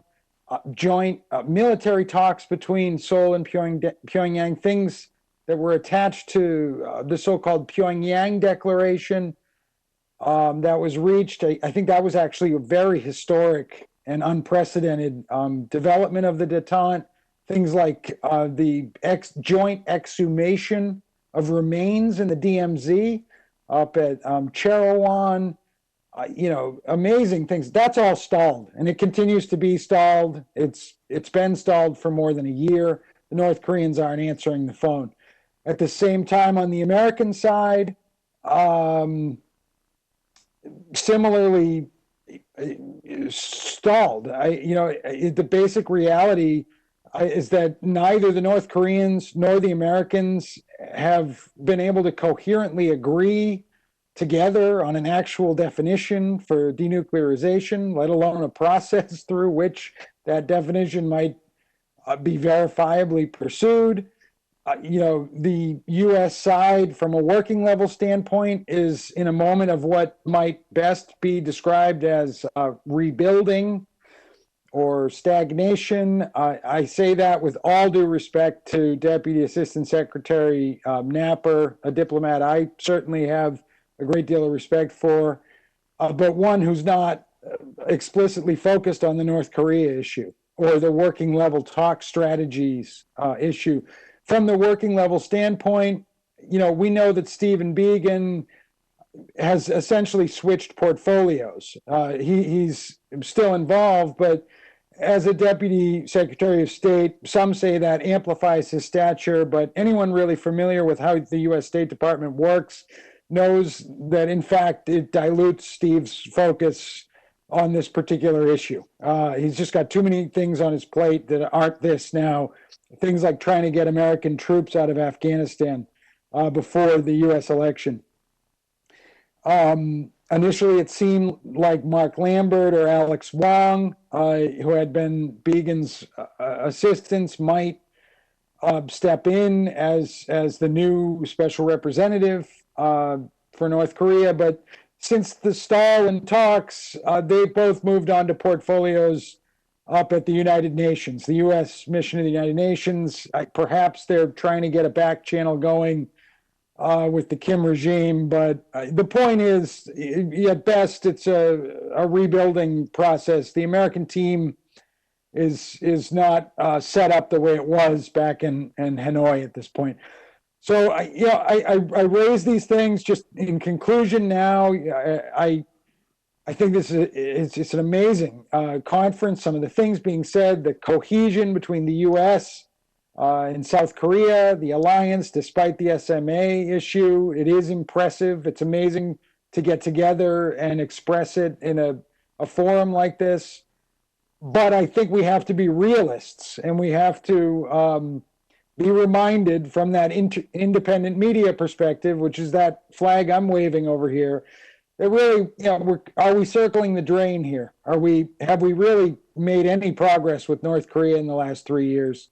Or have what we really had is a regime that's very savvy, figure out how to continue developing nuclear weapons and intercontinental ballistic missiles in defiance of repeated decades of UN Security Council resolutions, and basically a series of democratically elected governments in the region from Tokyo to Seoul and then the United States, where the leadership and the governments will all go through transitions over the next 2, 3, 4 years while Kim Jong-un, Xi Jinping, Vladimir Putin, and that particular axis continues to remain in power. I don't want to go on for more than the 5 minutes, and I really, I tip my hat to the Korea Press Foundation and the East-West Center for including a couple of journalists who can just speak off the cuff and throw ideas out. I thank you very much.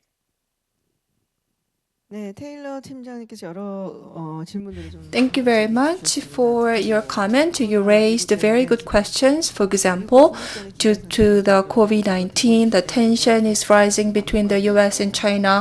So what kind of effect is going to have on South Korea and South Korea's diplomatic relations as well? And also, there were a lot of rumors about Chairman Kim's health, even though nothing has been corroborated. And also, some people are speculating whether the Kim regime is going to collapse or not in light of that rumor. And also, the US side, there's a big variable, which is the presidential election coming up. So we need to be realistic rather than just optimistic. I think that was his concluding point. So while we listen to the discussants, I'd like to encourage our speakers to think about your response to the raised questions. Next discussant, Mr. Lee Jae-hoon from Hangyeol의 Daily Newspaper. Hello, I'm Jae-hoon Lee from Hangyeol의. I'm honored to be here. I am given 5 minutes, and I'd like to I will do my best to keep that time limit, and I'd like to talk about the coronavirus and its impact on the Korean Peninsula and the Korea-US relations and inter-Korean relations as well. Early this year, many experts came out with a forecast about inter-Korean relations. So we can think about 3 important points or 3 important variables in that regard. One, COVID-19. That's one big variable. Second, Tokyo Olympic Games. It's been delayed now. And third variable, the ruling party won the election. So now the ruling party is the majority party in the National Assembly in Korea as well. And after the COVID-19, many countries are now focused on internal issues, mostly disinfection and countermeasures against the COVID-19. So not much attention is being paid to diplomatic issues, except maybe the rising conflict between the US and China. And China is the first country that has reported the case of COVID-19, and the US is now reporting the largest number of COVID-19. Also, Tokyo Olympic Games was delayed. I think that was quite unexpected for many people. Pyeongchang Winter Olympic Games, that led to the Inter-Korean Summit and also the US-DPRK Summit. So some people were hoping that the Tokyo Olympic Games will be a new turning point, or it will provide a new avenue for inter-Korean talks or the US-DPRK talks. But now the Tokyo Olympic Games has been postponed, and so we don't have any meaningful occasion in the foreseeable future that will be enough motivation for countries to step up their negotiation effort. And also, third factor, the ruling party in Korea, they won the general election by a big margin, so now they are the majority party in the National Assembly. So now it is very likely that the current Moon Jae-in government is not going to become a lame duck government, and so it is now more likely that the Moon Jae-in government is going to spearhead its policy on denuclearization or on North Korea or Korean Peninsula. COVID-19, a third factor. So despite the COVID-19, COVID-19, the cooperation between the US and ROK is really solid. So Korea is providing over 70 million masks to the US, both at the federal level and also at the state level as well. And also, so far, the US conducted about 18 million tests, but about 10% of them was done on the Korean test kit, on the test kit provided by Korea. I think that's very significant. And also, now we need to think about SME. So in terms of the SME negotiation, we need to think about our interest. And also, the SME and the President Trump actually vetoed on the SME. So I think that we need to manage the so-called Trump risk. I think how we are going to manage that risk well is going to be another important factor for the alliance. And so Korea recently exchanged a letter.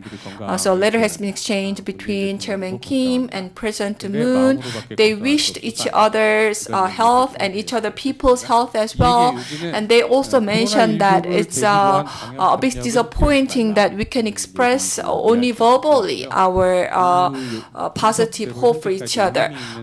So it means that I don't think there has been any tangible progress between inter-Korean relations. And Chairman Kim, at the end of last year, declared the stance of self-reliance, and also Chairman Kim prioritized building a general hospital in Pyongyang. That was a big task for this year. But now there is a coronavirus outbreak. So perhaps building this Pyongyang hospital can be a good opportunity to have a progress in inter-Korean relations. So maybe we can expect some talk on this issue between two Koreas. And in March and April, twice, President Moon and Chairman Kim had a phone calls. Through that phone call, President Moon expressed the willingness to help North Korea. Thank you very much for keeping time. This year, there are more concerns than positive expectations. The Olympics have been postponed, and COVID-19 is shaking up everything.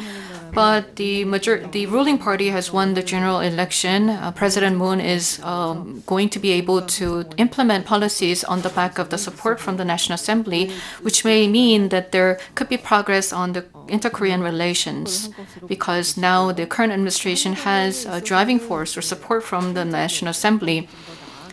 And when it comes to the ROK-US alliance, it has been getting better. But when it comes to SMA negotiations, President Trump is pretty strong on his position. So we have to wait and see how this will unfold. And the project of building a general hospital in Pyongyang, I didn't know about that. And he said that this is going to be a major project that may have some impact on North Korea's relations with the South as well as with the US. Now let's move on to the third discussant. We have Trudy Rubin joining us from Philadelphia, a worldview columnist. Please go ahead. Thank you so much for having me. This is a great pleasure. I want to thank, of course, the Korean Press Foundation and the East-West Center, where I spent some wonderful weeks as a fellow many years ago.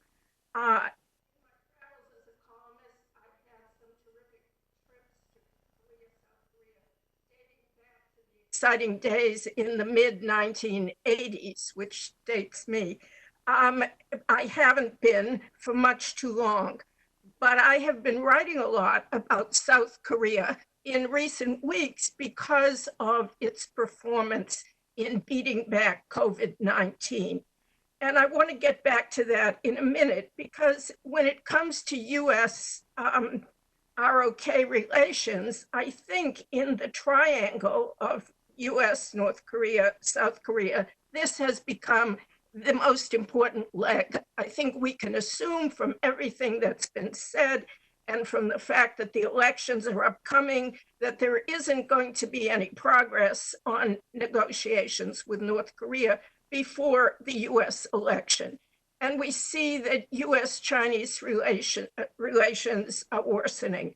And so again, we circle back to the importance of US-South Korean relations, and yet, as has been mentioned, there's still a lot of tension about the SMA, and despite talks, it does not seem to be going anywhere quickly. And in fact, in the US media, there is debate about what would happen if an agreement can't be reached and President Trump decides, despite all the wonderful work of diplomats, to think of this in a transactional sense and to say, okay, if South Korea doesn't pay more, then we keep less troops. So this is at least in the air as discussion in the US media.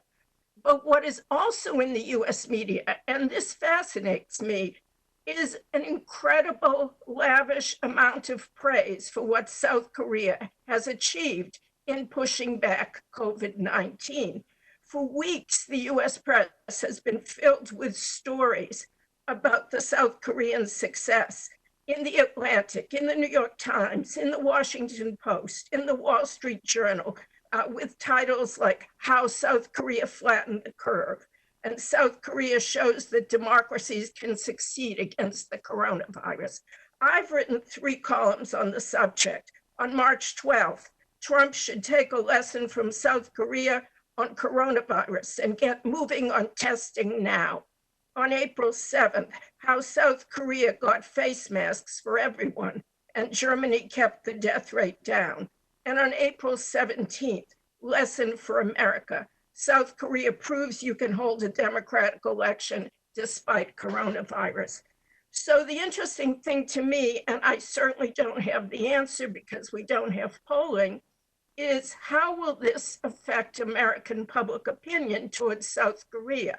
And what in turn, how will that impact the leeway that President Trump has to do one thing or another in the relationship when it comes to burden sharing for expenses with the SMA. Now, in a 2018 Gallup poll, 77% of Americans had a favorable view of South Koreans, and I doubt that that has changed. But still, ordinarily, I don't think Americans are spending a lot of time thinking about South Korea, unless it's in the context of the attempt to get North Korea to denuclearize. And yet now, South Korea is the gold standard for testing. And furthermore, there's so much debate in the United States about whether and how elections will be held on November 3rd. There were some strange remarks by the president's son-in-law, Jared Kushner, about the weather. And South Korea here also stands as an example of how you can vote with social distancing and masks. So much attention is being paid. In fact, so much attention is being paid to South Korea's triumphs in fighting back the disease, in letting scientists take the lead, in letting the head of the CDC take the lead, as if Dr. Fauci had been the head of all the briefings without President Trump present. So much attention has been paid that it almost seems as if there is a jealousy factor here. In fact, at a May 11th press conference, the president kept bragging, President Trump, that the US testing now is better than South Korea's was months ago. I won't go into the comparisons, which were not really apt, but the point was that the president said over and over again, as did his lead on testing, that the US was now doing better than South Korea. So I leave you with this thought. On the one hand, I think that South Korea is in the American public consciousness and in Congress's consciousness for its success with COVID-19 and will remain so. And I think that is really a plus in thinking of the relationship in the future. But at the same time, I don't think we can dismiss the concern about whether there will be agreement on the SMA in a timely fashion before the elections roll around. And I'll stop there. 네, 감사합니다. Thank you very much for your comment. So, and also our participants from online, you can also leave your questions online. So that has been Ms. Trudy Rubin from the Philadelphia Inquirer. And the nuclearization issue, inter-Korean issue, and the US DPRK issues, everything is now at halt. And so she expressed her concern as well. And also concerning is the US-China relations, but everyone is now concerned about that. And also because Korea had a successful general election, and so the US is now very interested in Korea. Korea was not exactly on the world map in terms of the public opinion, but now the US public is very much interested in Korea. So I hope that, and Ms. Rubin expressed that will pave way for better relations between the two countries. Now, Mr. Suntaek Wang from YTN. Hello, I'm Suntaek Wang from YTN. Thank you very much for inviting me to be here today. And I'm really honored to be here with all of you. Well, I didn't make a prepared remark. I wanted to just listen to all the comments, and while listening to all the presentations and comments, I took down my own comments. First, regarding Director General Ko's presentation or talk on the US-ROK relations, I agree that the alliance is solid, but I believe that there's still some risk factors in place. So I'm curious about what Director General Ko's take on that. But because Director General Ko is in Korea, I can ask him next time. So I'd like to ask Deputy Assistant Marc Knapper, for example, SMA. So President Trump. For President Trump, I think is the most sensitive factor for SME negotiation. So I'm curious about Deputy Assistant Knapper's take on that. And also India-Pacific strategy, that's the US strategy. And the South Korea has a strategy called the New Southern Policy. Between these two policies, there's some overlapping, but I'm sure there's some discrepancy as well. For example, regarding China. So in South Korea's policy, China is a country that we need to embrace. But for the US, China is a country that US needs to be cautious against. So I'm curious about that, your point on that as well. And also to better inter-Korean relations, President Moon is now thinking about reopening tourism in the DPRK, but there is international sanctions against that. If you look at some public opinion in South Korea, some people are saying that tourism in DPRK is not resuming because of the opposition from the US. So I'd like to ask Mr. Knapper's view on that. And now regarding President Hwan's talk, so what kind of factor is COVID-19 going to be to inter-Korean relations? From my point of view, I don't think it's going to be any significantly new variable factor, because even before the COVID-19, well, we didn't have an awful lot of context between two Koreas. If that was the situation, and then if we had a COVID-19, then COVID-19 could have become a very important variable. But even before COVID-19 took place, there was not a lot of exchanges and communications distance between two Koreas. So I don't think COVID-19 poses itself as a significantly negative variable factor.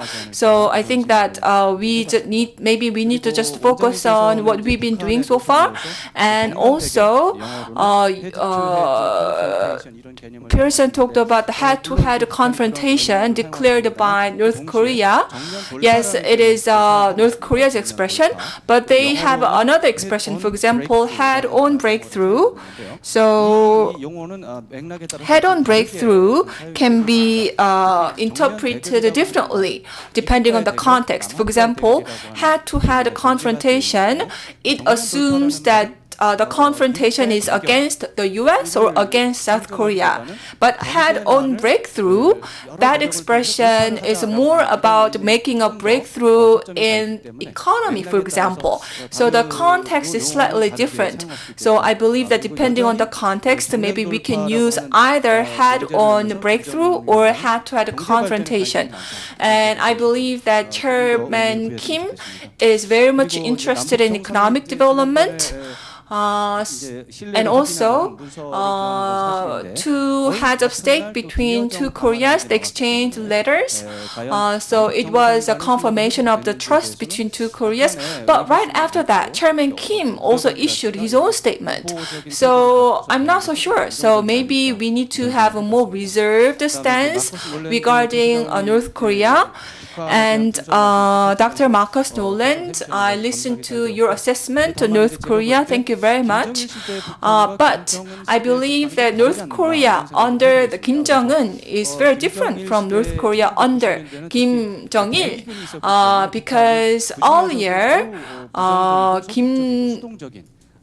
the North Korea was very much passive in terms of risk management. But in the Kim Jong-un era, and also even before, compared to the earliest days of Kim Jong-un era, now situation is very different. So with Kim Jong-un in power, maybe North Korea now operates in a different way. So maybe we need to realize that, we need to be more aware of that. And regarding the rumor on the possible death of Kim Jong-un, well, I'm a journalist as well. So what I want to say here is that there were so many rumors. But we also know that South Korean government has great intelligence capability regarding the DPRK. So some unknown experts, so-called experts on DPRK, or some unknown defectors from DPRK. So their comments, whatever they say, I don't think we should give the same weight to what they say compared to what we hear from a real authoritative source. So people are speculating about Kim Jong-un's health and Kim Jong-un's status, and they seem to heed more these uncorroborated rumors. So I just want you to point that out, and I hope that people can pay more weight, give more weight to a reliable source, for example, like South Korean government. And my final comment will be on the rising tension between the US and China. I believe that that will be an important issue in everyone's mind. And I think that we need some new perspective. Already, China and the US had a confrontation a couple of years ago. And each side, during that trade dispute, each side tried to bring each other to its knees, and the result was unsatisfactory compromise to both sides. So they fought really hard, and they reached a compromise, still very unsatisfactory for both sides. And now the U.S. Is having a presidential election soon, so the China and U.S. conflict is going to, that's definitely going to be a factor for potentially higher tension in East Asia, but I think that we cannot overreact to that either, because I think that realistically speaking, the conflict between U.S.-China might be politically could be political opportunity for both countries, but we cannot consider it too important. Thank you very much for your comments. I would like to now turn to the panels and the speakers for their answers. And you, Mr. Wang, you said that you can talk to Mr. Ko quite often, but I'd like to ask Director General Ko about SMA negotiations and the U.S.-China relations. Of course, you're Director General for North Korean affairs, so I'm sure you have something to say about these. So, Mr. Go, please go ahead.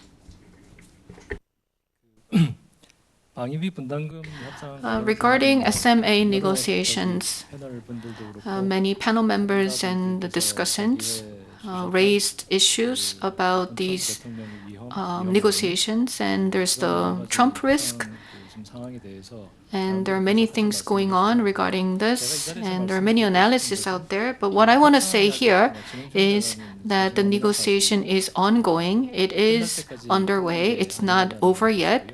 And we have to see what will happen. And as someone involved in these negotiations, I participate in many negotiations, including FTA negotiations. And you never know until the very end, because there could be offers, counteroffers, and then counteroffers to those counteroffers. So that's what negotiations is all about. And you never know at what point in the process there will be new ideas and new offers, and we can never be sure about the final outcome yet. Once again, negotiations are underway. There are emails and telephone conversations between the negotiators of the two countries. And what I want to once again say that we all have a shared goal of arriving at the end zone where we can all both be happy about, and we have a consensus that we have to finish the negotiations by the end of this year. With that goal in mind, we will continue to work and do our best. And when it comes to Sino-US relations and Korean government's role in this, this is something that the government has been thinking about for many years. When you think about the geographic position of Korea being situated between China and the US, being situated between the continental forces and the maritime forces, we are in a very important situation. And I believe that we have to look at the overall discourse, which is about bringing peace on the Korean Peninsula, bringing peace in East Asia. This is a mega discourse, and this is something that requires a lot of discussions. And our key priority is to create and make room for the Korean government to play a role in this big discourse in this given context between the US and China. Right now, COVID-19 is at the center of international collaboration. And at the same time, COVID-19 could create some opportunities for North Korea and China. And in this area of COVID-19 and healthcare cooperation, I hope and I believe that the relevant countries can collaborate. And I agree with what the other speakers said. So there is a need for cooperation in responding to COVID-19. So this could be an opportunity to lessen the tensions between countries. And with that in mind, Korea will continue to utilize all these available opportunities so that we can create and expand room for us to play a role.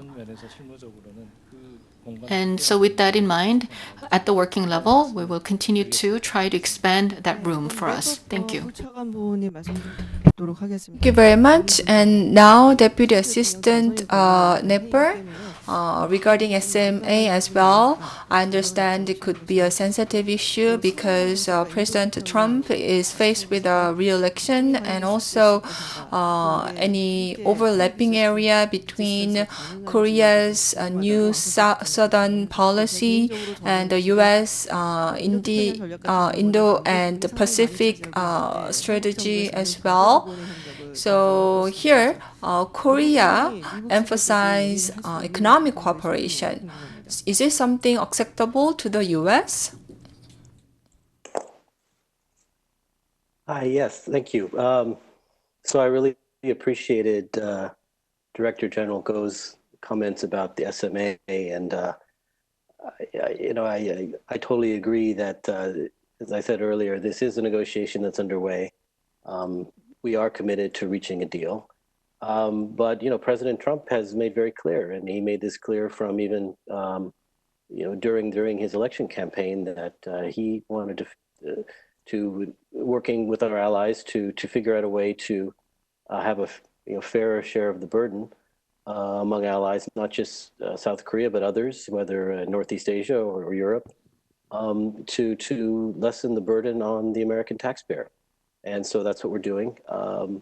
Again, we want to do it in a way that's respectful. We want to do it in a way that's hopefully not too public, but do it in a way that ultimately will benefit the alliance and ultimately will strengthen our capabilities as allies, and ultimately will ensure that we've got a fair share of the burden between our two countries.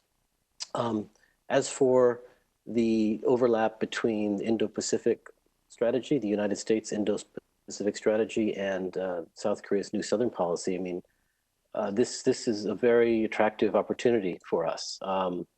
And we see it as not just in terms of economics, which it is, of course. And, for example, we have US and South Korea together we've co-hosted events, a seminar, I believe it was it might have been in Indonesia, but to help our ASEAN partners understand better the opportunities and risks of 5G infrastructure in their countries. And so this was an example of the US and South Korea bringing our expertise to the ASEAN nations at an event hosted in Jakarta. But absolutely that is a very strong economic angle, but we're also looking at our cooperation in terms of development assistance. South Korea does more development assistance in Southeast Asia than Australia. Which is commonly it's not very well known, but Korea is a huge contributor to development assistance projects in Southeast Asia, as is the United States. And so, how can we better coordinate our development policies? How can we ensure that there's not any sort of redundancy, or that our efforts are not duplicative? And so this is what our coordination is all about. And it's something that we think can help, not just in terms of economics, but also in terms of development, in terms of everything from opportunities for women and girls, in terms of promoting access to clean water, promoting access to electricity. And these are all goals that the United States and South Korea share. And so we're very excited, and we're very pleased that President Moon himself has endorsed this effort, as has our leadership, and it's something we're going to continue to work on in the days ahead. Thank you. 네, 잘 들었습니다.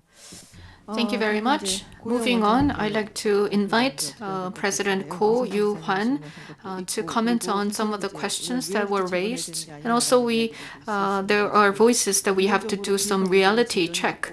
There has been no progress in terms of denuclearization, and there is no change in the inter-Korean relations these days. So is it something that we can look from a positive perspective? And another factor is the big victory of the ruling party in the general election. So the President Moon government may continue to implement its policies. So on these issues, can you please comment on them? Thank you very much for this opportunity. First of all, Last year, North Korea mentioned or used expressions head-to-head confrontation and all-out war.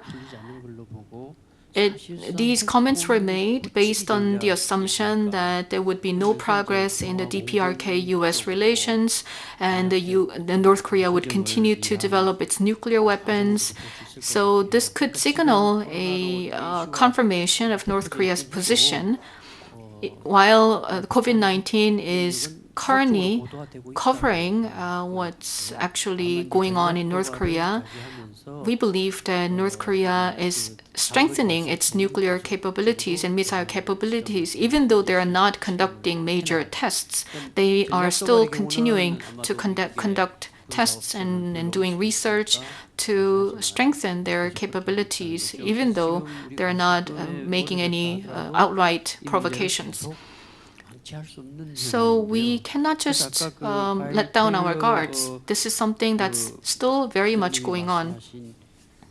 As Mr. Taylor mentioned, within the US, they are doing the rebuilding. The rebuilding of the team is not completed yet. And there was some discussions of bringing this whole thing to the UN because the sanctions have been imposed by the UN. So all these issues related to the sanctions would have to be dealt with at the UN because they are the ones who have imposed on sanctions. They were the ones who passed the legislations on sanctions. So these have to be dealt with at the UN level. Also, in the areas of health cooperation and COVID-19, the UN would have to think about providing exceptions to imposing sanctions for the benefit of COVID-19 responses. So these discussions would have to be done at the UN level, and this is something that the government will also have to pay attention to. Moving on to inter-Korean cooperation, last year there were some attempts to promote cooperation. But then there was this issue of the UN command, whether it is about providing Tamiflu or other medical supplies to North Korea. There were some controversies, and North Korea declined to accept medical supply aid. So when it comes to humanitarian assistance, there could be discussions on jurisdictions, who has the authority and the jurisdiction over the supplies being transported from the southern side to the north. For such supplies or exchanges to take place, the UN Combined Command would have to delegate some jurisdiction, some authority to the South Korean government so that there could be such exchanges. And journalist Lee talked about building a general hospital in Pyongyang. Government's official support from the south may not be allowed, but civil or civilian level or civil society assistance for the building of the general hospital in Pyongyang could be possible upon revised legislations. And last year, there was a lot of attention on the DPRK-US relations, but this year the government wants to put more emphasis on the inter-Korean relations and find whatever we can do on our own. So in that sense, there are many initiatives proposed, but once again, COVID-19 is a big factor. And this could be an opportunity to improve the inter-Korean relations. Just like the Pyeongchang Winter Olympic Games facilitated inter-Korean exchanges, the COVID-19 could be another good opportunity. Moving on to the Sino-US relations, this has a very long history. The G2 tension is something that will not disappear anytime soon.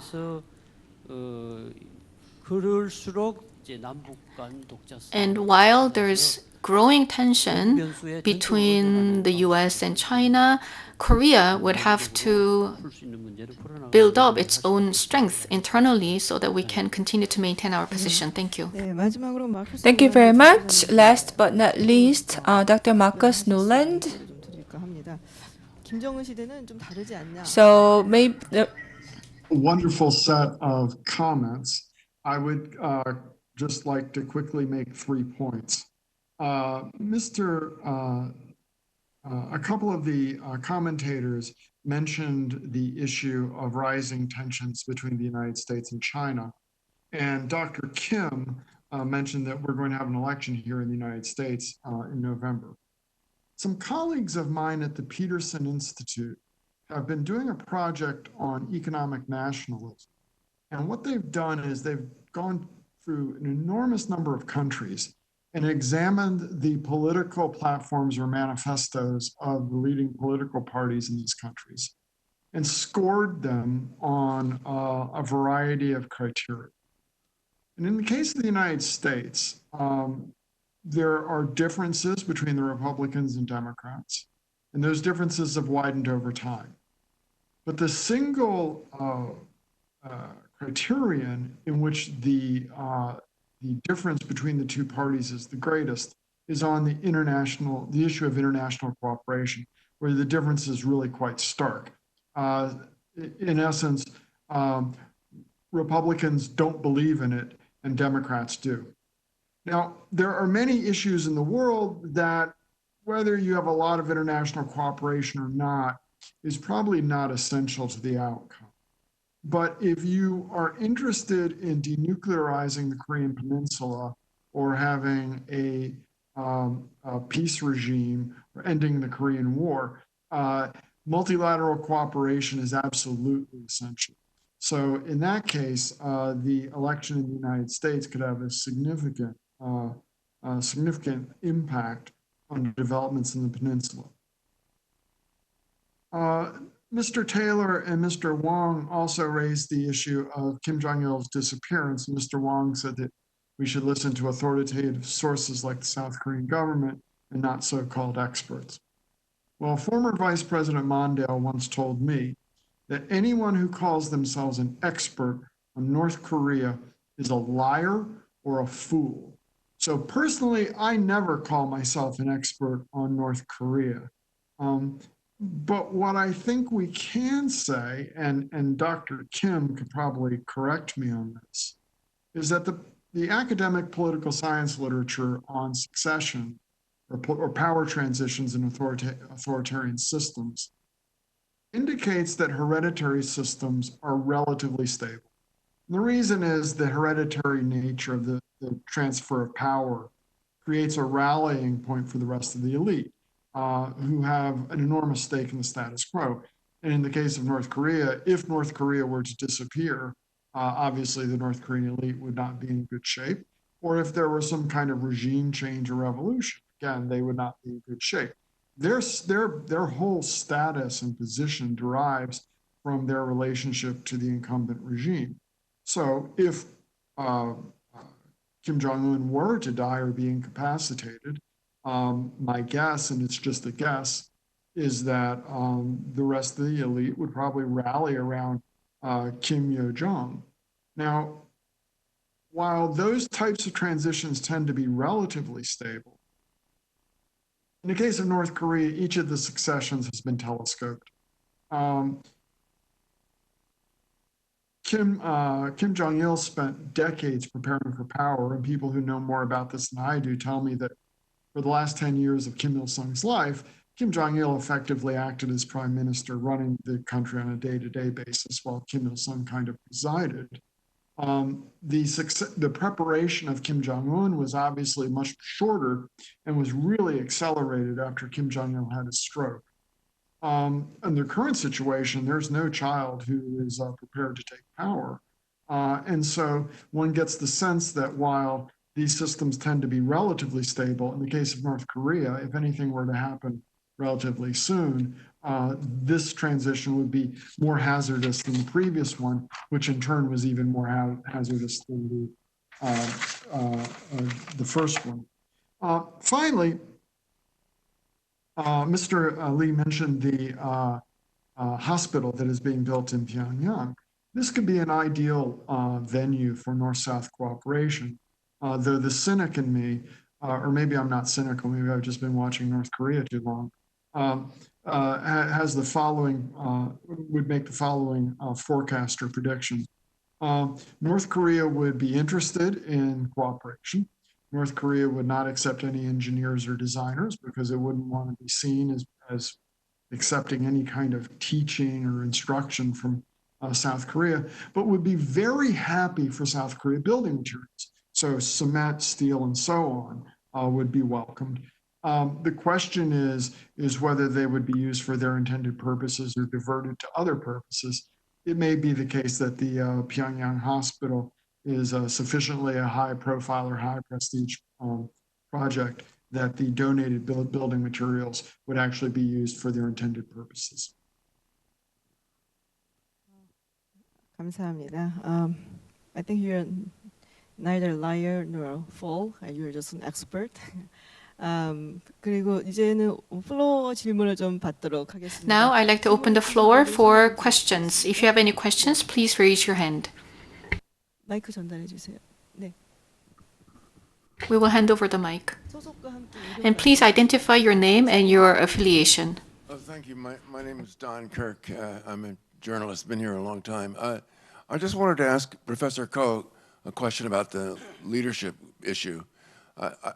Aside from the two high-level economic officials, agricultural and economic, whom he mentioned, there's also been a change in the general in charge of security for the leader, and a change in the person in charge of intelligence. And also, pictures have been taken down on Kim Il-sung Square. And on top of everything else, we haven't seen Kim Jong-un since May 1st. Again, the guessing game goes on. So what is your best guess or estimate of the meaning of these developments? Thank you. 네, 질문을 한 2개 정도 더 있으면 받고 하겠습니다. We will accept 2 more questions and then we will hand over to the speakers. My name is Meng Joseok, Sky News, United Kingdom. It's 1,000 pities that this coronavirus just caused a lot of serious problem by causing a lot of death in the world. But after extinction of this coronavirus, I think the urgent problems such as nuclear issues and strategic arms developing by North Korea, such as SLBM or ICBM, might be very serious problem to be undertaken to keep permanent peace of the world. In this case, North Korea, it seems that North Korea doesn't have any intention to dismantle nuclear weapons because they just emphasize military first. It means, as reporter Wang Sun-taek just mentioned, that corona issue would not that influential upon developing the relation between Korea and North Korea, maybe not easing tension between Korea and North Korea, even though they have a lot of inter-Korean summit talks or talks between United States and North Korea. In this case, what is the best way to dismantle nuclear weapons and including ICBM? Thank you. 네, 또 질문 있으십니까? 네, 그리고 저희가 온라인으로 들어온 Yes, now let me introduce you some questions from online. Jonathan Haikep, am I pronouncing your name well? If not, I apologize. From the Philippines. So Kim Jong-un's health. So Tae Yong-ho, he was also elected to the National Assembly. So in a way, Tae Yong-ho seems to have provided misinformation about Kim Jong-un's health. So is there going to be any measures against that? Well, I don't think I'm the person to answer that. So maybe Director General Ko, because you're in the government. So, and also COVID-19 cases in the DPRK, how much information information does the South Korean government have on that? And also, the US FDA, the Korean mask, KF-94. So it's like N95. So the US FDA approved of the mask. So does that mean that the US authorities view the Korean grade mask as safe? So who's going to? So maybe President Ko can answer the first question first. So the leadership in the DPRK, I think, as Dr. Noland mentioned, the South Korean government or the experts, relevant experts, we also share the view that power is stable in the DPRK as of yet. And I think it means that so the power has been succeeded to the third generation now. So from Kim Il-sung to Kim Jong-il, and from Kim Jong-il to Kim Jong-un. So it's now kind of an accepted custom in the DPRK. So I think that's why Kim Jong-un, despite his young age and despite some challenging circumstances to his side, he was able to hold on to the power. And because he holds the power, he can focus on economic development. And also, he didn't come to pay his tribute to the important anniversary. I think that's why there was a rumor going around about his health. So, and the corona issue in North Korea last year, so they declared the head-to-head or head-on confrontation. So I believe that the major positions in North Korea are now filled by like younger people, younger generation now.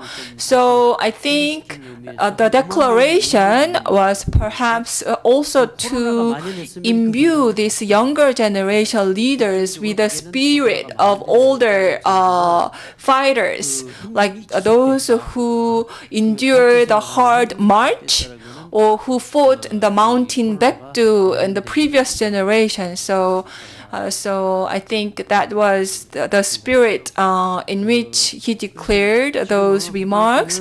And also regarding COVID-19, so they are saying that officially there's a no case. But of course, in the civilian side, so I think they are using hand sanitizers as countermeasures. The answer you want to listen to? No, it don't matter. Yeah, you have okay. 그러면 Now, 네퍼 I'd like to invite Mr. Knapper 답변해 주시겠습니까? on the second question. I'm sorry, you're going to have to remind me what the second question was.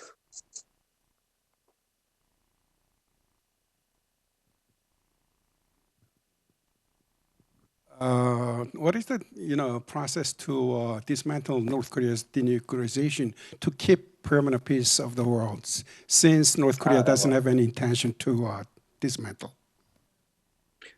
Right.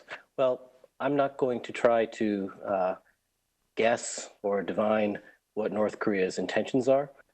But what I will say, it's the United States policy right now to leave the door open to diplomacy, that we remain committed to our efforts that began in Singapore and continued through Hanoi and through several other lower level meetings. But our goal remains to fulfill the spirit of Singapore and the Singapore Declaration, which includes dismantling the North's nuclear program and missile program, but also bringing peace to the peninsula, to transforming the U.S.-North Korea relationship. So that is our intention, but I'm afraid I cannot speak to North Korea's intention. Thank you.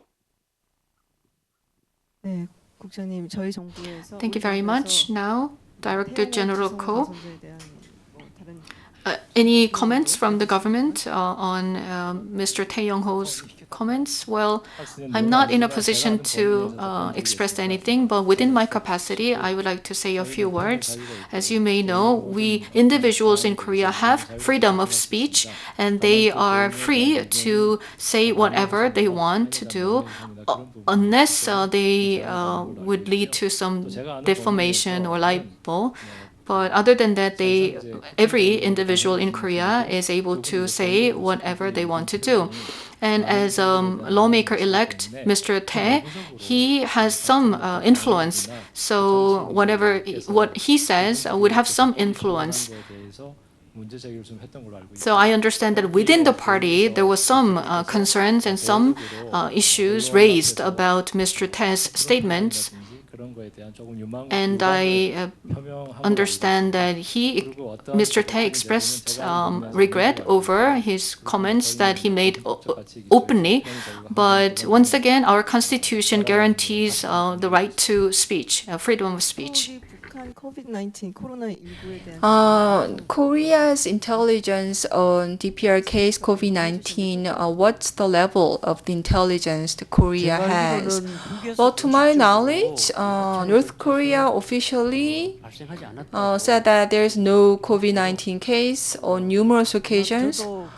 And personally, I don't think COVID-19 is as widespread in the DPRK as we would imagine, because they imposed on entry ban early. And also, as you know, North Korean people, they don't have that much freedom to move. And also, they all seem to wear masks. And when I see recent footage from the DPRK, farmers, even when they're planting new crops this spring, they were wearing masks. So I guess every resident in the DPRK is wearing a mask as just a part of daily life. But of course, you might say that, well, you haven't been there, so you cannot be sure. But the so-called March event, it means they kind of collected. So for this March event, they gathered 50,000 people from all over. If coronavirus widespread, they couldn't have go ahead with this kind of event. And also in some coastal area, there's some leisure facilities. And